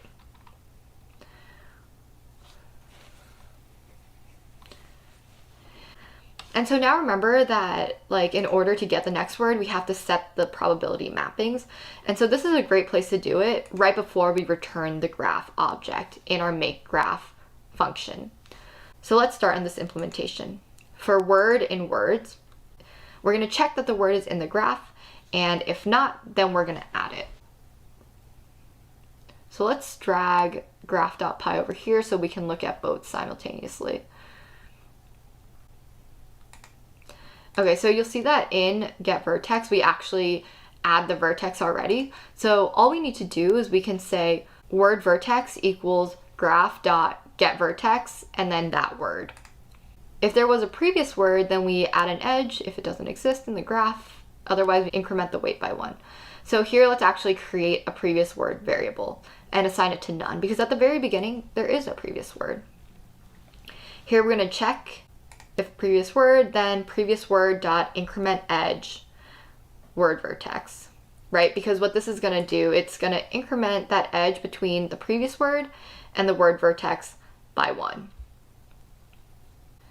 And here the increment edge already does that for you because we've implemented that in our vertex already. Now here all we have to do is set previous word equal to whatever this word is so that in our next iteration we have access to the previous word. And we keep doing that for all words. And at the very end we can say g.generate probability mappings, generate all the probability mappings, and then return that graph. All right, so step 2. G equals make graph, and then we pass in the words that we got from get words from text. Now, step 3, we want to get the next word for X number of words as defined by the user. Let's create a function, compose. Given a graph and given the words and some length, let's just say 50 for now. We're going to create a composition, and this is at first going to be an empty list. Every single time that we generate a new word, we're just going to put it into this list composition. And what we can say is that, well, look, we have the words list. Let's just get some random word from this words list and, grab that vertex from G, and this is where we're starting. So for however many iterations in the length that the user has defined, we're just going to iterate and we're going to keep getting the next word, right? Here we can say composition.append, and then this word, which is the word vertex, we're going to append the value of that vertex, because remember, we can't actually append the vertex and have that legible. We have to append what word that vertex corresponds to. And then now our next word is going to be g.getNextWord given the current word. So here we can say word equals g.getNextWord and this current word. And what we're going to do is replace this word variable and keep getting the next one. At the very end, we're just going to return our composition. All right. Now down here in our main function again, we can say our composition equals compose. We can pass in G, we can pass in words, and then we can pass in some parameter length. Override that, we can say 100 for the heck of it. We don't want to just return a list. Let's actually return a string. So we can join this list of words by a space. And so this is going to return a string where all the words in composition are just separated by a space. So now let's run this function and generate. Okay. And because we're returning this composition, we're not printing it. Let's print whatever main returns. And that's how we're going to see our composition. Alrighty, so first we can try running, and look at that, random is not defined. I forgot to define that. So I go back up here and I'm going to import random. Save that and run it again.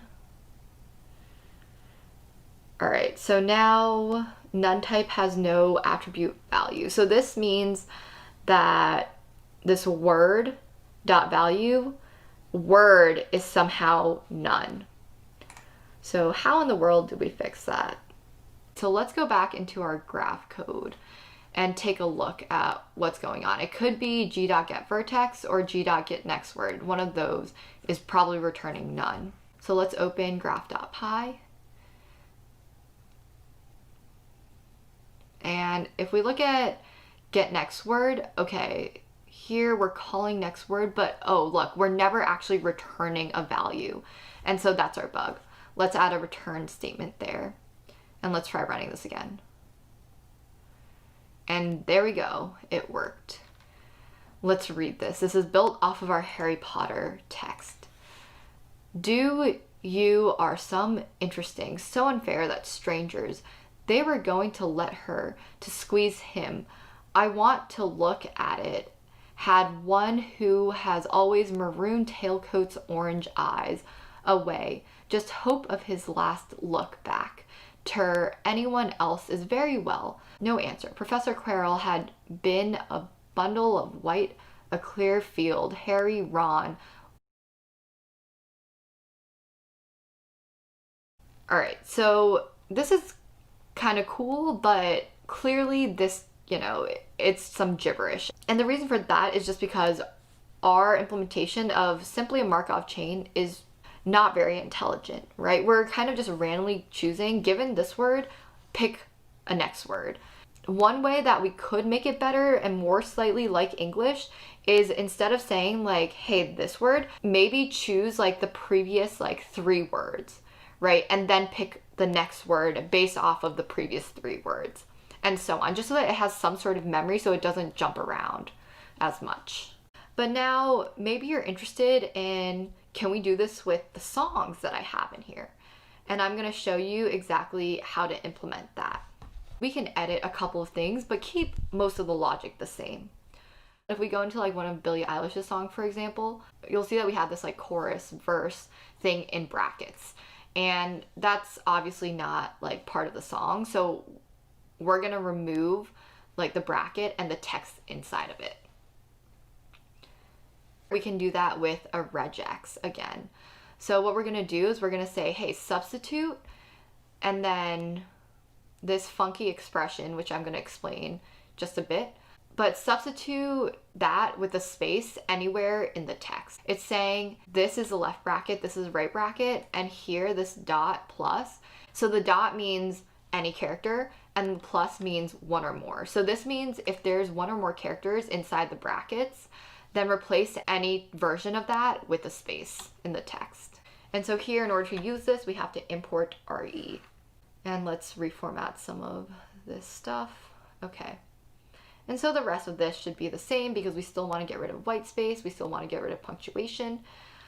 But instead of just, one file name, we actually have multiple, right, in this folder.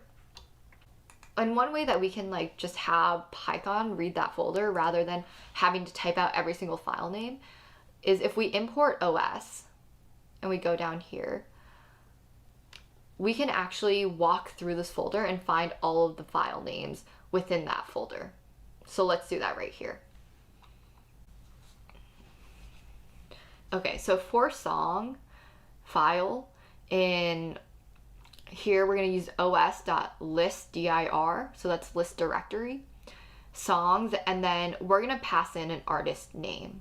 Okay, so here we're going to use the F string, pass in the artist, and then in main we're going to pass in the artist.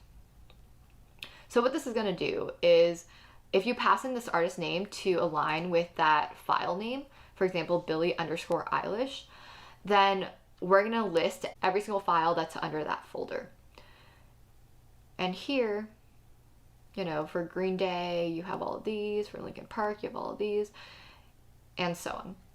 All right, so after I get all these song files, I can now call get words from text and pass in this path, songs dash artist dash, and then whatever the song file is. So here, I'm gonna put that in here, song file. And so this is just gonna get every single song file and like go through and get the words from that. And up here, I'm going to define words equals an empty list. And then every single time we get a song's words, we're just gonna add that to the words list. So we can extend by whatever song words is. And so now down here, we want to input the artist. So let's input Taylor Swift. Let's try running this. Okay, so we're getting an error, and usually I would just Google this error. Honestly, this isn't one that I'm super familiar with. Let's actually print what the song files are so we can figure out which one it failed at. And so here, if we run this, we actually see that it failed at this file called .dsstore. And so this is just some cache that's stored under this directory. It's not actually a song file itself. And so we can just say like, if this equals .dsstore, then continue, because we're just gonna keep going the loop. And so if we run compose.py again, look, there's our Taylor Swift masterpiece. I remember thinking, are we in red? 'cause there, you breathless. Or it's time you need to calm down. You're sorry for it. Used to hit you again, even if it's such a chance. 2 paper airplanes flying, flying, and I'd never looked back together. Ooh, ooh, ooh, etc. Again, this is kind of gibberish. We could make it more intelligent, but for now, as a beginner project, this is pretty cool. You're generating paragraphs based off of some vocabulary that you're inputting through songs or Harry Potter, etc. If you enjoyed this video, be sure to subscribe to my channel. Follow me on Instagram and Twitter at Kylie Y Ying. If you guys are interested in live coding sessions where, they're not pre-planned like these tutorials, you should definitely follow me on Twitch, Kylie Ying. All right, hope to see you guys around. I hope you guys enjoyed my videos, and yeah, see you later.